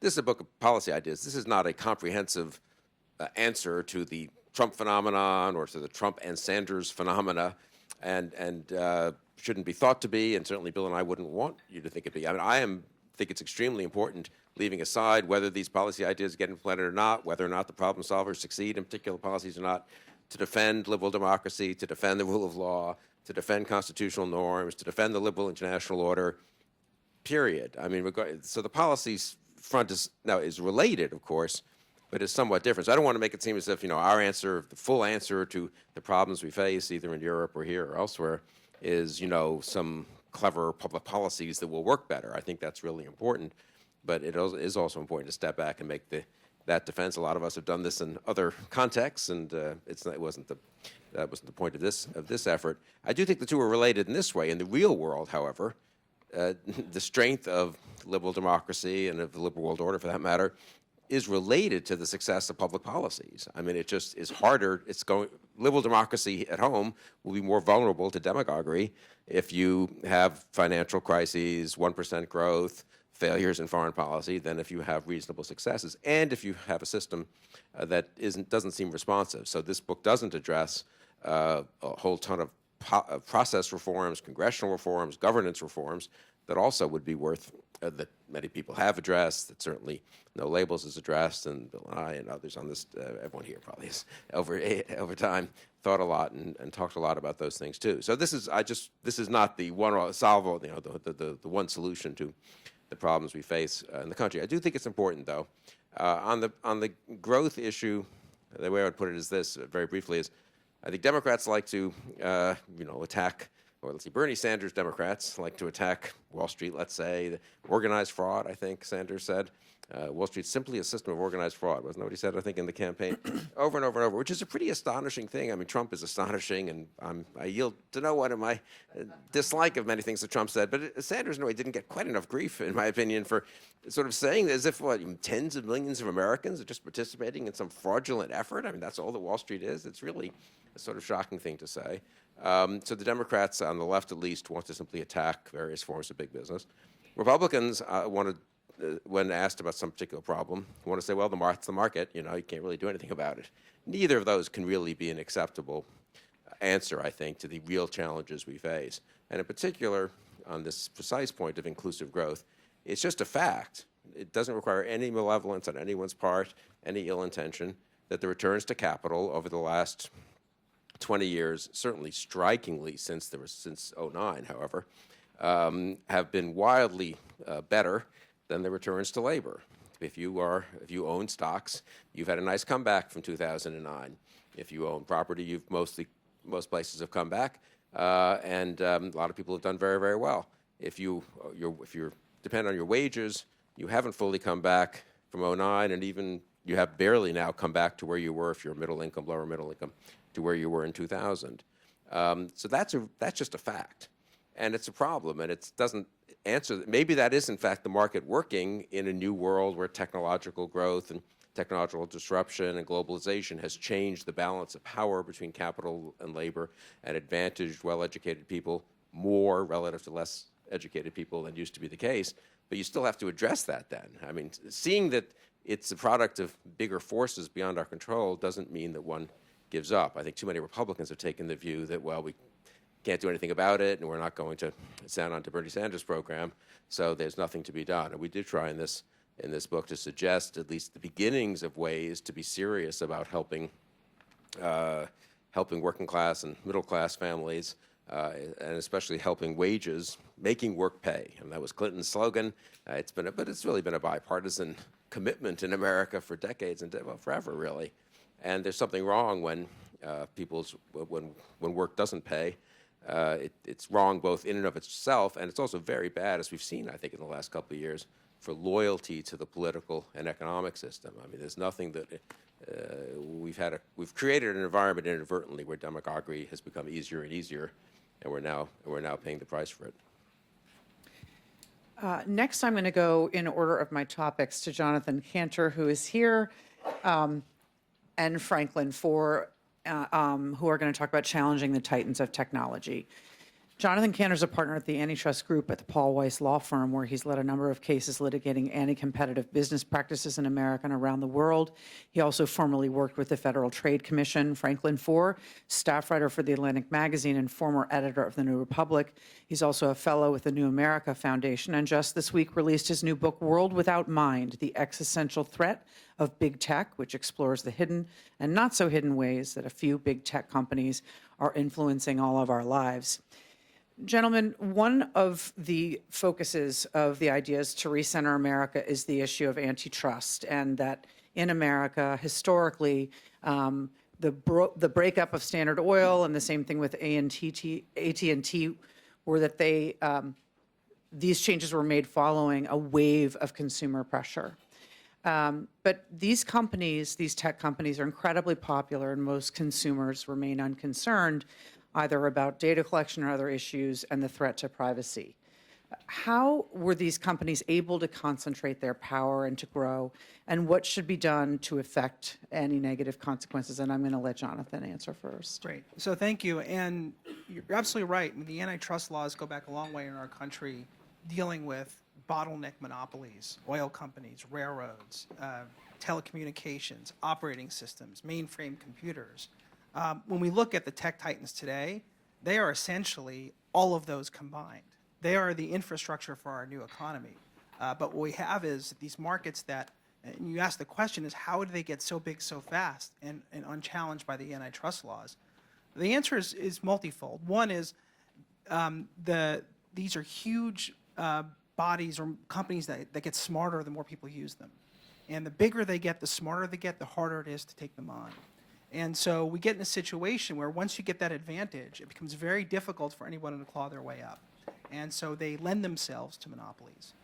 Second is our antitrust laws really hit a massive decline around the 80s and have continued down that decline through present day. And that's a function of the law and economics revolution. And what happened was, in economics, and sound economics is a good, healthy thing, but it replaced the law. Law enforcement was replaced with essentially a bunch of regulators who decided how their models were going to apply. And if you look at how those models exist in today's world, they don't apply. They don't work well. And antitrust law has taken a back seat. I kid you not, the Federal Trade Commission spends its days now focusing on economic liberty and state licensing practices. And industry licensing practices relating to bull semen and ice skating teachers and piano teachers.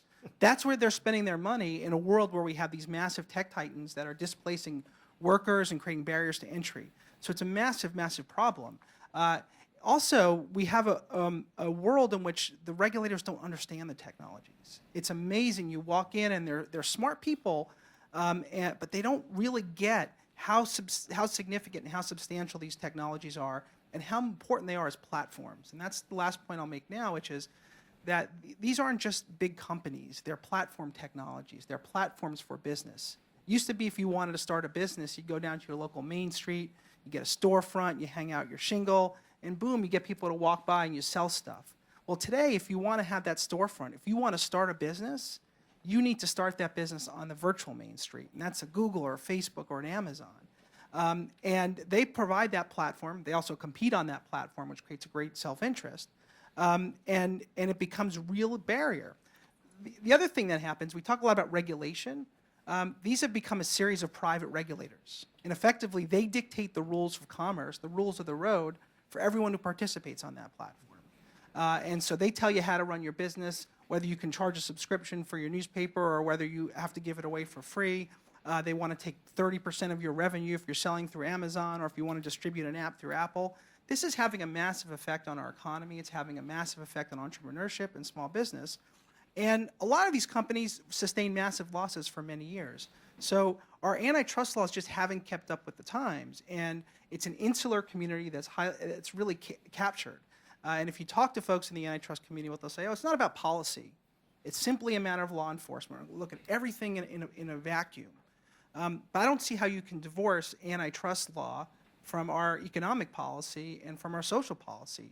The two are intertwined. And we need to rethink how we approach these issues. We need to prioritize away from ice skating teachers, piano teachers, and bull semen industry to focus on the things that affect our daily lives and our economy, and really think about as a matter of policy where we want to focus in terms of the antitrust law. Okay, Franklin. So, Prime Minister Blair said that the center should not be a mealy-mouthed splitting of differences, and I think the picking up of this issue really does challenge that assumption about the center. And I want to challenge you all to think about the issue of the big tech companies as an issue for centrist concern. So we have these four big companies: Google, Facebook, Amazon, and Apple. And I think we all have this innate sense of our dependence on these companies, but also the ways in which these companies have designed products pretty intentionally to addict us. I mean, I've sat and I've watched you all in this room, and you've done an admirable job of not checking your cell phones throughout this. And apparently, when it comes to attention, the center truly does hold. We just need to look at ourselves and look at the ways in which we interact with these technologies over the course of our days. And so, of course, addiction is a necessary part of capitalism, and we tolerate it to a certain extent across a lot of industries. But when we're dealing with these companies, we're not dealing just with tobacco, which is bad, or the ways in which food is oftentimes designed to addict people. We're dealing with intellectual matter, we're dealing with news, we're dealing with information, and we're dealing with reality, because these companies stand between us and news. They're creating virtual realities that we're soon going to be inhabiting. And so I think that these companies are magical. They've created incredible things. They're great tributes to capitalism and human ingenuity. But we shouldn't just be seized by the magic of these companies, and we really need to consider their dark side. And I think from a centrist perspective, there's important reasons to consider their dark side. The first is we just need to look at the political environment, and Tony Blair alluded to this, and that is the way in which these companies actually contribute to the polarization of political discourse. And I think Facebook is the textbook example of this. So what Facebook is it's a giant feedback loop. Facebook is designed to give you what you want, or sometimes the things that you didn't even think that you want, because Facebook has amassed this incredible trove of data. And that data is an intimate portrait of your psyche. And so we see this with all the time with politics, and the ways in which we've created these filter bubbles where you have the left and you have the right existing in these hive minds that have been nurtured in effect by Facebook. And so I think if we care about reviving a more diverse, independent, free-thinking political spectrum, we need to think hard about the problems posed by these companies. Second is the question of capitalism. And when you have an economy that is concentrated in the ways that this economy has grown concentrated, it dampens entrepreneurship. If you can't displace these big companies, it diminishes the incentive to create new companies. When you become dependent on these companies, and it diminishes incentives. And then finally, I would just challenge everybody to think about this problem as a moral and spiritual problem as well, which is one thing where the center should also be leading, which is we're merging with machines. We've been merging with machines since we became Homo sapiens. And machines and technology are testaments to humanity. But we're crossing various thresholds where these machines, we now wear them on our arms. Google Glass is something we wear on our nose. They're soon going to be implanted within us. And so we're merging with machines in a very, very new sort of way. And not just merging with the machines, but merging with the companies that operate the machines and have a certain set of values. And so if we're going to change as humans into something different, it's important that we approach this transition in the most thoughtful, clear-headed sort of way. And so I'd just like to thank this organization and thank everybody here for considering these issues, which oftentimes don't get the consideration that they deserve. Thank you, Franklin. In the center of my panel on centrist policy, Tamar Jacoby is here. She has been writing and thinking about immigration for a long time. She's written several books about it, and today she serves as the CEO of Immigration Works USA, a national federation of small business owners working to advance better immigration law. Tamar, immigration never tires of remaining the most contentious issue in our politics. You talk a lot about the importance of immigration to the economy, and that is a point made in Ideas to Recenter. How can you see, when they've tried so many times and failed, leaders in Washington, a path to a reasonable compromise that's good for the economy and addresses the very authentic and valid fears that people have about border security? Yeah, so I'm not going to talk about the politics. I think that it's hard enough to think of what can be the answer that's a right-left policy answer on immigration. I'm not going to address how they can do it in Washington. But I think Tony Blair was really thoughtful when he said most voters are, if they are appalled by prejudice. I think most are not prejudiced, and if they are, they're appalled by prejudice, and they are not basically anti-immigrant, but they do want rules. They do want control, and they do want rules, and they want a sense that their country is in charge of what's happening. And I think this booklet comes up with some very interesting ideas about how to find that balance in a way that isn't just the squishy center. First is we do probably need more enforcement, particularly in the workplace. And this report is front and center. E-Verify would be a good idea. E-Verify so that employers can check that the people they're hiring are indeed legal. On the other hand, we probably do need some answer for those 11 million people who are here without papers that isn't just ignoring them or pretending they're going to go home. So good, so far good balance. Very important, thoughtful point. Let's add let's recommit to the melting pot. Let's recommit to integration and figure out what that means in the 21st century. But I think in a way the most interesting idea they have, those are all good ideas, I endorse all those ideas. I think in a way the most powerful and interesting idea they have is let's reallocate the percentage of the people who we let in to have it be more about employment and less about family. And the big idea there is more in America's interest, less about the rights of the immigrants. I mean, rights are important. We're not going to abandon rights, but American interests should be coming first. And we ought to think about the workers that we need for our economy and reallocate the share of visas. And there's a set of nifty little charts on the immigration section of the booklet that compares the U.S. to Canada and Australia, similar countries. Canada, 30% roughly of its inflow every year is employment-based. Australia, 60% of its inflow every year is employment-based. I think there's some other countries. I think Germany, it's 80. In the U.S., the actual number is about 7. On the little nifty chart suggests 14, but in fact, half of that 14% are spouses. So only about 7% of the inflow are actually employment-based visas.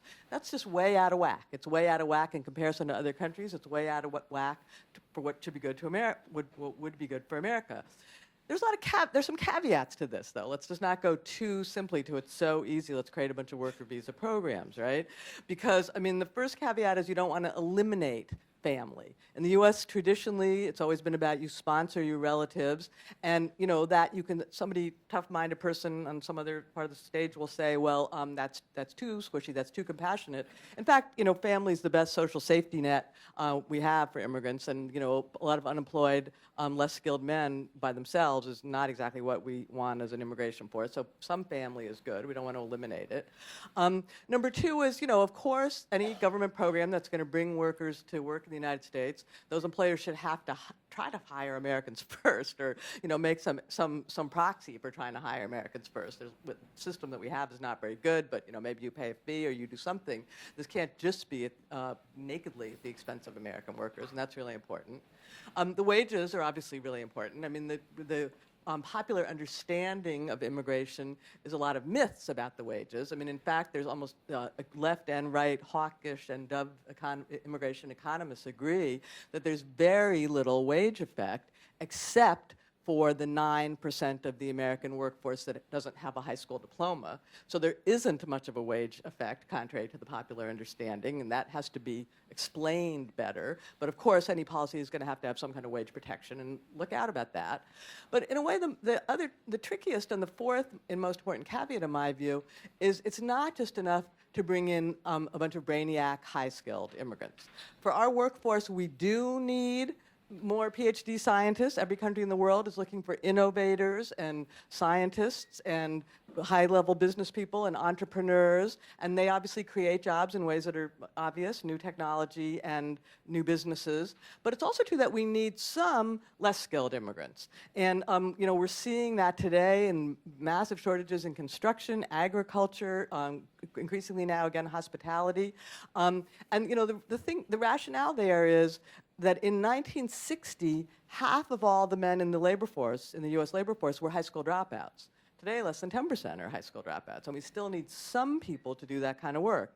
And the irony is that even those less skilled workers create jobs for Americans. Because if I'm running a little restaurant group and I want to open, my 8th restaurant, and I can't find the people to wash the dishes, I can't open the restaurant and hire the architect and the chef and the waiters and the other businesses in town that are going to feed into my restaurant. If I can find those busboys, I can open the 8th restaurant. So even low-skilled immigrants grow the pie. We should move toward a more employment-based immigration system, but it shouldn't just be a brainiac point system. Thank you. Now we're going to hear from John Deary on new and small business. A few years ago, John wrote a book called Where the Jobs Are, in which he traveled the country talking to entrepreneurs about their most important concerns and priorities. This led him to launch the Center for American Entrepreneurship.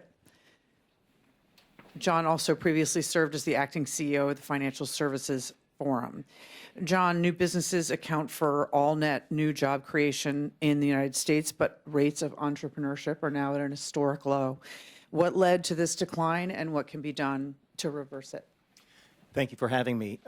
Before I get to the what can be done part, I just want to underscore the extent to which the problem is happening. And lots of very smart folks have been thinking about this for a long time.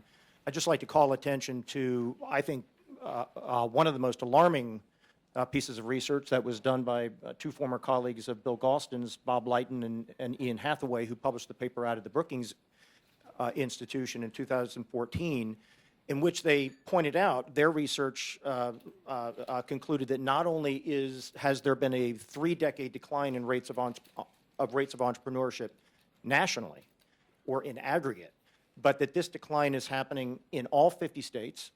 It's happening in all but a handful of 360 metro areas that they examined, and it's happening across a broad range of industry sectors, including high tech. So this is a stark decline. It's been going on for 3 decades, long-term secular decline, and it's pervasive. And so the question is, should we care? Is this as the new center's idea booklet said, called it a big deal? And I think it is. I think it is for two principal reasons. One is, as you just pointed out, AB, research done in recent years has made clear that virtually all net new job creation in the U.S. economy is accounted for by new businesses. Another way of saying that is that were it not for new businesses, the job base in this country would shrink each year. As a matter of fact, the research showed that if you look at businesses older than 5 years old in aggregate, regardless of the industry sector or how big or how old they are, businesses older than 5 years old in aggregate shed about 1 million jobs a year as they get better at what they do, as they incorporate capital, as they get more efficient, meaning that were it not for new businesses, the job space would shrink. Net new job creation is important. It's always been important. It's going to be more important going forward as things like automation, artificial intelligence, augmented reality, all the things that you all were talking about, as those technologies begin to be applied increasingly in the U.S. economy with all kinds of implications for job creation and job opportunity, we're going to need as much net new job creation as we can get. More fundamentally, or more importantly, I think, to the context of this conversation, is that we also know that new businesses account disproportionately for innovation, especially big innovation, or what's commonly referred to as disruptive innovation. If you think back over the last 150 years, the major innovations that have defined the economic landscape, everything from the railroads, the cotton gin, the steam engine, electrification, the telegraph and telephone, the automobile, the airplane, my personal favorites, air conditioning and refrigeration, all the way up, computers, countless applications of the internet, all the way up through and including wireless communication. All of these big innovations and many more came from startups. The reason is that existing firms, they do innovate, but it tends to be at the margin. They're not particularly well positioned or even that particularly interested in disruptive innovation because they're the establishment. So think about what Steve Jobs did to IBM and Hewlett-Packard in the 80s. Think about what Jeff Bezos has done to retail with Amazon. Think about what Elon Musk is doing to the automotive and industries now, where Uber and Lyft are doing to on-call transportation. These are the transformative kinds of innovation that drive the economy forward. Why is that important? Well, as Bill Galston alluded to a little while ago, where does economic growth come from? It comes from growth in the labor supply, for sure. That's why topics like the labor force participation rate are important. That's why immigration is important. But we learned from the great work of Robert Solow that the principal driving force of economic growth is gains in productivity, driven by innovation, which, as I just said, comes disproportionately from startups. If that's true, then the fact that the U.S. economy has not grown at 3% or better, our historical average rate of growth is about 3.4%, the U.S. economy has not grown at 3% or better since 2005. Since the end of the Great Recession, so over the course of the last 8 years, we've grown at about 2.2%. If economic growth comes from gains in productivity, which comes from innovation, which comes disproportionately from startups, and startups are at a 30-year low, then I think it's highly unlikely that we're going to get back to the kinds of growth rates we need that, as Ryan said, will make our problems either go away or make them a lot more easy to deal with unless we turn that 30-year decline in entrepreneurship around. The question is, how do you do it? To answer that question, you have to have an idea as to why it's happening. And that's the exercise that AB alluded to. When I found out all this, I wanted to know, why in the world is this happening? A lot of smart folks have been thinking about it for years. How could I possibly come up with something that is new and insightful about this? Well, I and a colleague decided to take a crack at it a few years ago, and what we decided to do, or it occurred to us, that if you want to know what's going on with American entrepreneurs, one way to figure that out would be to get out of Washington, D.C., travel the country, and ask them. So that's what we did. We conducted roundtables with entrepreneurs in 12 cities across the United States. Cities as diverse as, or startup scenes as diverse as Cambridge, Massachusetts, Kansas City, Missouri, Columbus, Ohio, Orlando, Florida, L.A., Seattle. And we asked them quite simply, what's in your way? And what they told us was quite astonishing. We expected that we would hear different things at different roundtables. It's a very big country, very diverse economy, very different startup scenes. And we started hearing the same half a dozen or so major themes everywhere we went. And they track with what is talked about in the New Center's book, in no particular order. We have the jobs. We need to fill them in order to grow and survive. We cannot find enough folks with the skills that we need. That's a domestic issue. That's an indictment of the American education system issue. And we heard everywhere we went, the American education system has got to be a lot more like Germany's. Kids have got to be, academic studies have got to be paired with apprenticeships and work studies so that kids graduate with day one skills. That problem is further exacerbated by insane immigration policies, especially high-skilled immigration. We can't find enough domestic kids with the skills that we need. We can't augment that gap with foreign-born folks. Access to capital issues, always a problem for entrepreneurs. In the wake of the financial crisis, more acute than ever. Regulatory burden, uncertainty, and complexity. Tax burden, uncertainty, and complexity.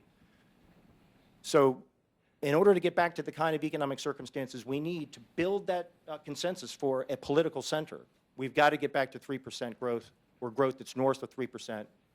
And it seems clear that in order to get there, the pathway back is a revitalization of American entrepreneurship. So I was very pleased when I heard about the creation of the center to see that, that entrepreneurship is squarely on the agenda.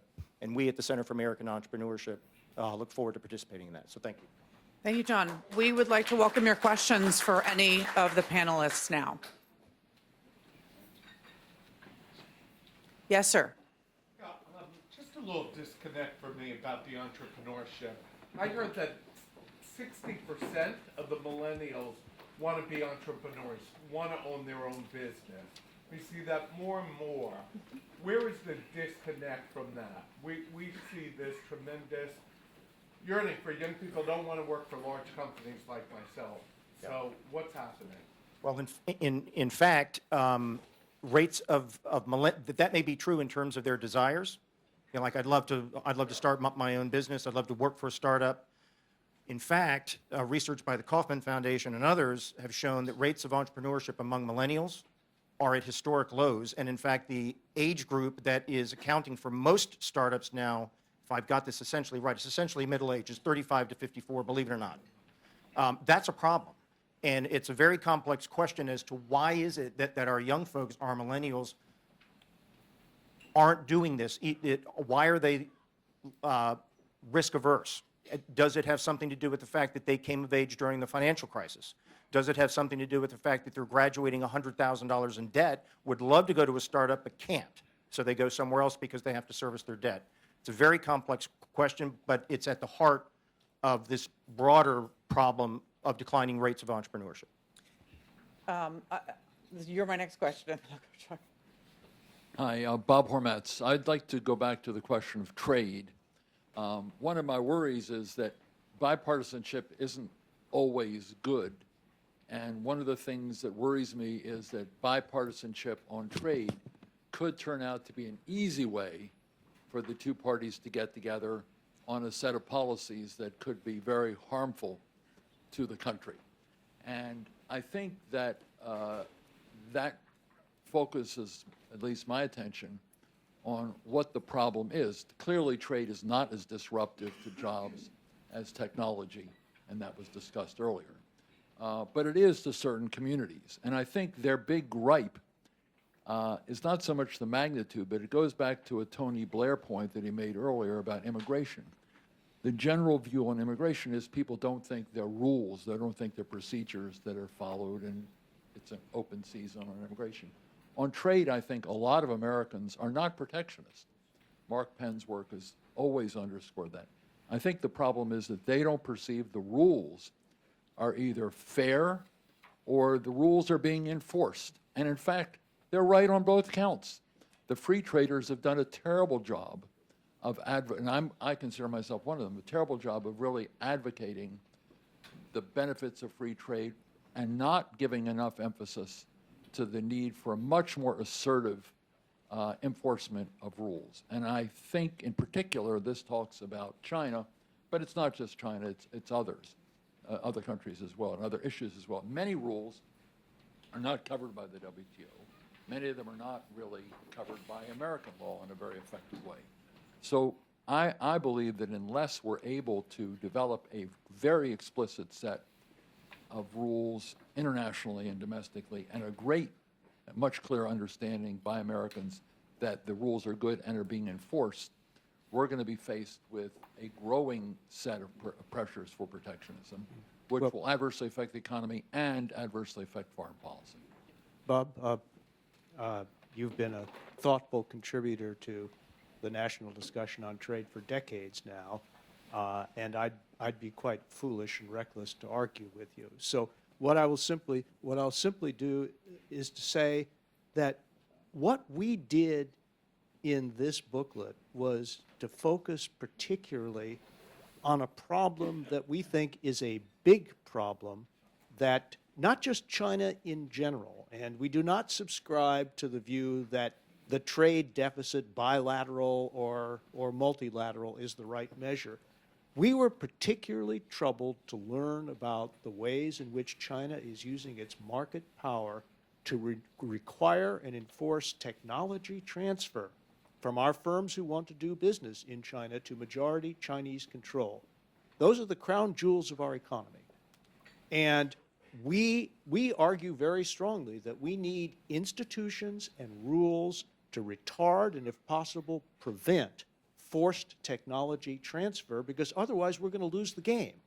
And and I don't think that that is simply a race to the bottom of the sentiments of both political parties. I think it's the identification of a real problem that the American Chamber of Commerce in China is talking about more and more with each passing year, and where the statistics are, I think, absolutely overwhelmingly decisive. So that's what we're focused on, and not crude trade measures. If I could just add one word, I mean, the centrist policies don't mean splitting the difference in every case. They also require disaggregating things. And there are times when I personally would say liberals or conservatives are just right on something, and one has to make the case that they're right. I think on trade in particular, for me, NAFTA and China are totally different topics. And Trump, in my view, has done a lot of damage to the country by demagoguing NAFTA, a lot of damage to our foreign policy, and continues to do so. And I see no reason to be particularly personally accommodating to that and, say, oh, yes, we should work it all out. I think we should begin by saying he's demagogued an issue which there was actually, if I might say, a center on 20 years ago, which Bill Clinton, to his credit, has supported, and Republicans, to their credit, passed in Congress without Democratic majorities, as I recall, in Congress. And it's been good for the hemisphere. It's been very good for Mexico. It's very much in our national interest to have a Mexico that's stronger and wealthier rather than weaker and in chaos. And I'm not really interested in sort of splitting the difference on that. China, I think, is a whole different story. I'm not against, well, I was at the time, but I'm not against anymore having let them into the WTO. We've gone way past that bridge. But really thinking seriously about a state-controlled economy of that size and so forth is a different thing. So disaggregating in some of these areas is very important. But it's also important to make the moral case on trade in particular. People have been much too defensive. I agree with you on this.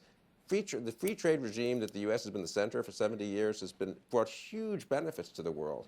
One of the great moral achievements of the last half of the 20th century and the first part of the 21st is taking hundreds of millions of people, billions I suppose, out of really abject poverty, into giving them a decent chance at life. And most of them are in China and India. And it wouldn't have happened without the American-led international liberal order, which is partly a defense thing and foreign policy thing, and partly a trade and economic growth thing. And people shouldn't be too defensive. I mean, yes, there are side effects and jobs get lost in certain places, and we probably should be better at adjusting for that and figuring out intelligent policies. We discussed this briefly in the book about how to help displaced workers and so forth. But I agree that in some issues, in other words, even if people are unhappy, at some point one also has to say good policy is good policy. And I think on trade in particular, there's been much too much, in my opinion, almost bowing to the political winds instead of, in some cases, saying, well, wait a second. It is really not a good idea when South Korea is an important ally and you want to send a signal of strength in Asia to say in the middle of a North Korea crisis, let's renegotiate the South Korea trade accord. I don't think that's like a 50-50, let's split the difference proposition. That's just foolish. And it would be good if people said so. Chuck Lane, do you have a microphone? Thank you. And this question puts together what Mark Penn said with what we've been hearing in this panel, because I'm at least struck by a contrast, which I'd like anyone who wants to comment on. He said that 60% or more of the people now say they are living the American dream.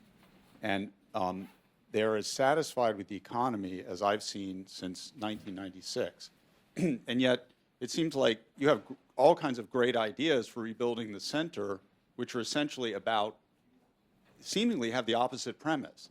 And that contrast struck me, and I'd just like to hear a comment on that. Well, this is a moving target, and 8 years after the nadir of the Great Recession, incomes have finally recovered not only to where they were in December of 2007, but roughly speaking where they were in 1999. So people are feeling better than they were 8 years ago. There's no question about that. On the other hand, I have both read and participated in survey research that has asked people, well, what do you think about your children's prospects? And there you get much gloomier answers. Why might we get much gloomier answers? Answer, people are viscerally aware of research that's been done by scholars like Raj Chetty and Rob Shapiro, who's with us in this room, documenting that the old expectation that children were very likely to do better than their parents has turned into at best a 50-50 proposition. And for many cohorts, the trajectory over the past 15 or 20 years has been down. So there is, I think, a deep concern about the future of the American dream, which is compatible with the proposition that right now the present of the American dream is looking brighter than it did 8 years ago. So that's the way I think these are two sides of a pretty complicated, carefully minted coin. And one just brief footnote, I mean, economists talk, I think, about revealed preferences.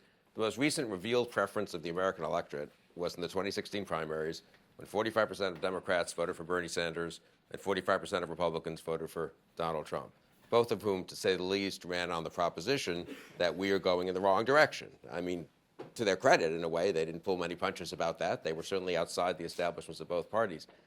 So that's the biggest number in both parties in 1 year of a truly voting for outside the mainstream. And I don't mean that in a pejorative way. I mean, maybe they're right to be outside the mainstream, but anti-establishment, let's put it that way, candidates in both parties at the same time. I think it's pretty hard to say that a country in which 45% of the voters in the primaries vote for either Sanders or Trump are sort of reasonably satisfied with the kinds of mainstream solutions the political system has been giving them. Partly that's a dysfunction of the political system question. Partly that's maybe not being imaginative enough on the policy side question. And maybe it's also just a fluky thing that Hillary Clinton wasn't a good candidate and the Republicans were split and all that. But still, that's a pretty big data point, I would say. And maybe it'll kind of go away on its own, but I think it's safer to try to improve the policies and make it less easy for the kinds of, in my view, not responsible solutions that were on offer, to make it less easy for them to get that much support. We are running out of time, but permitting these final two questions. First, you, sir, in your row, and then you have a questioner behind you. We'll go right after. Everyone be as concise as possible. Thank you. Reform of the parties themselves, so you can have better candidates. I mean, to me, on both sides, governors, for example, who have shown themselves capable of actually dealing with problem solving, don't seem to get a fair shake within the parties. And a lot could, maybe it's the Russians that sabotaged the Democrats, but the Democrats seem to have sabotaged themselves in a very big way, by snuffing out other candidates. And both parties have a lock on the political process, which seems to really not embrace competence and capability. Who wants to take that? Can I just say, I mean, on the Republican side, look, maybe, but I mean, the Republican governor of Ohio, who had been elected and reelected by huge majorities, the Republican governor of Texas, who had presided over a pretty amazing economic performance for that state for over 12 years, the former Republican governor of Florida, who had also been a very good governor, I think, for 8 years, the Republican governor of Wisconsin, who for conservatives especially was an amazing success story in a purple state, they all ran. I mean, the system didn't stop them from running, they just happened to lose. Yeah, the Republican side, but what about the Democrats? Well, that's, yeah. Well, you need to have a few more governors to start with. From your lips to God's ears, Bill. But just very briefly, I think if you step back and look at the historical record on governors, it's at the presidential level, it's not so terrible. Jimmy Carter was a governor. Ronald Reagan was a two-term governor. George H.W. Bush wasn't, but Bill Clinton, 8 years, a governor. George W. Bush, 8 years, a governor. So I think we'd have to say that over the past 40 or 15 years, we've had our share of governors. I'd like to go back to the economic point. I think we have in our country had a fundamental misunderstanding or lack of understanding of the net effects of things like globalism, the post-World War II order, how it affected established industries in the United States, some of which have been deindustrialized over a period of years, how capital has gone to foreign countries for a variety of reasons, and capital will flow where we'll be well treated. And I understand that, and I think it makes sense. I think we have had some problems in in the antitrust sector. People don't fully appreciate the power of the platforms as it was discussed. But I think the real thing that's missing in our country, these changes all in have been incredibly fundamental. Unlike anything we maybe ever have seen in our country. It's complex, and I don't think we've brought together the institutional, technical, and other resources to really think about it at a very high level, a very deep level, in light of what's going on in Silicon Valley and in Washington and elsewhere. In the Depression, we had something called the Temporary National Economic Commission that studied our economy across all sectors to figure out why, what happened, how to fix it. We need something on that order to deal with what's going on with the global economy. Study, not necessarily say these are all the policies. Either of you? Well, just very briefly, if the proposition is that we are going through, a wrenching and fundamental economic transformation, I think almost everybody would agree with you. If you're saying further that we haven't really thought through adequately the dimensions of this transformation, its causes and its consequences, I agree with you there as well. If you're saying that our government hasn't gotten its arms around it, who could disagree with that? And I think that whether it's a commission or the collective talents of people in a room like this, seized of the problems that are really shaping our country and driving our future one way or another, we have to raise our game and do better. And I think everybody would agree with that. And with that, Well, I was just saying the great thing about America is you don't need government to set up commissions for commissions to be set up, and many of the most important ones in American history have come out of think tanks in the private sector and individuals who got together and did certain things. So I think that's a huge strength we have. It's not France where if Paris doesn't decide that something should be studied, it doesn't get studied. So we're sitting in a place that's done a huge amount in this respect without necessarily having government blessing or certainly not being funded by the government. So I do think this is a case where you're talking with some people here have been talking about, the private sector, the civil society can do a huge amount. like this. Yeah. I have a great responsibility, which is to get you to your breakout sessions. I would like you to look at the back of your badge to see a letter. If it is A through C, you're going this way. And if it is D or E, you're going that way. And thank you, panel.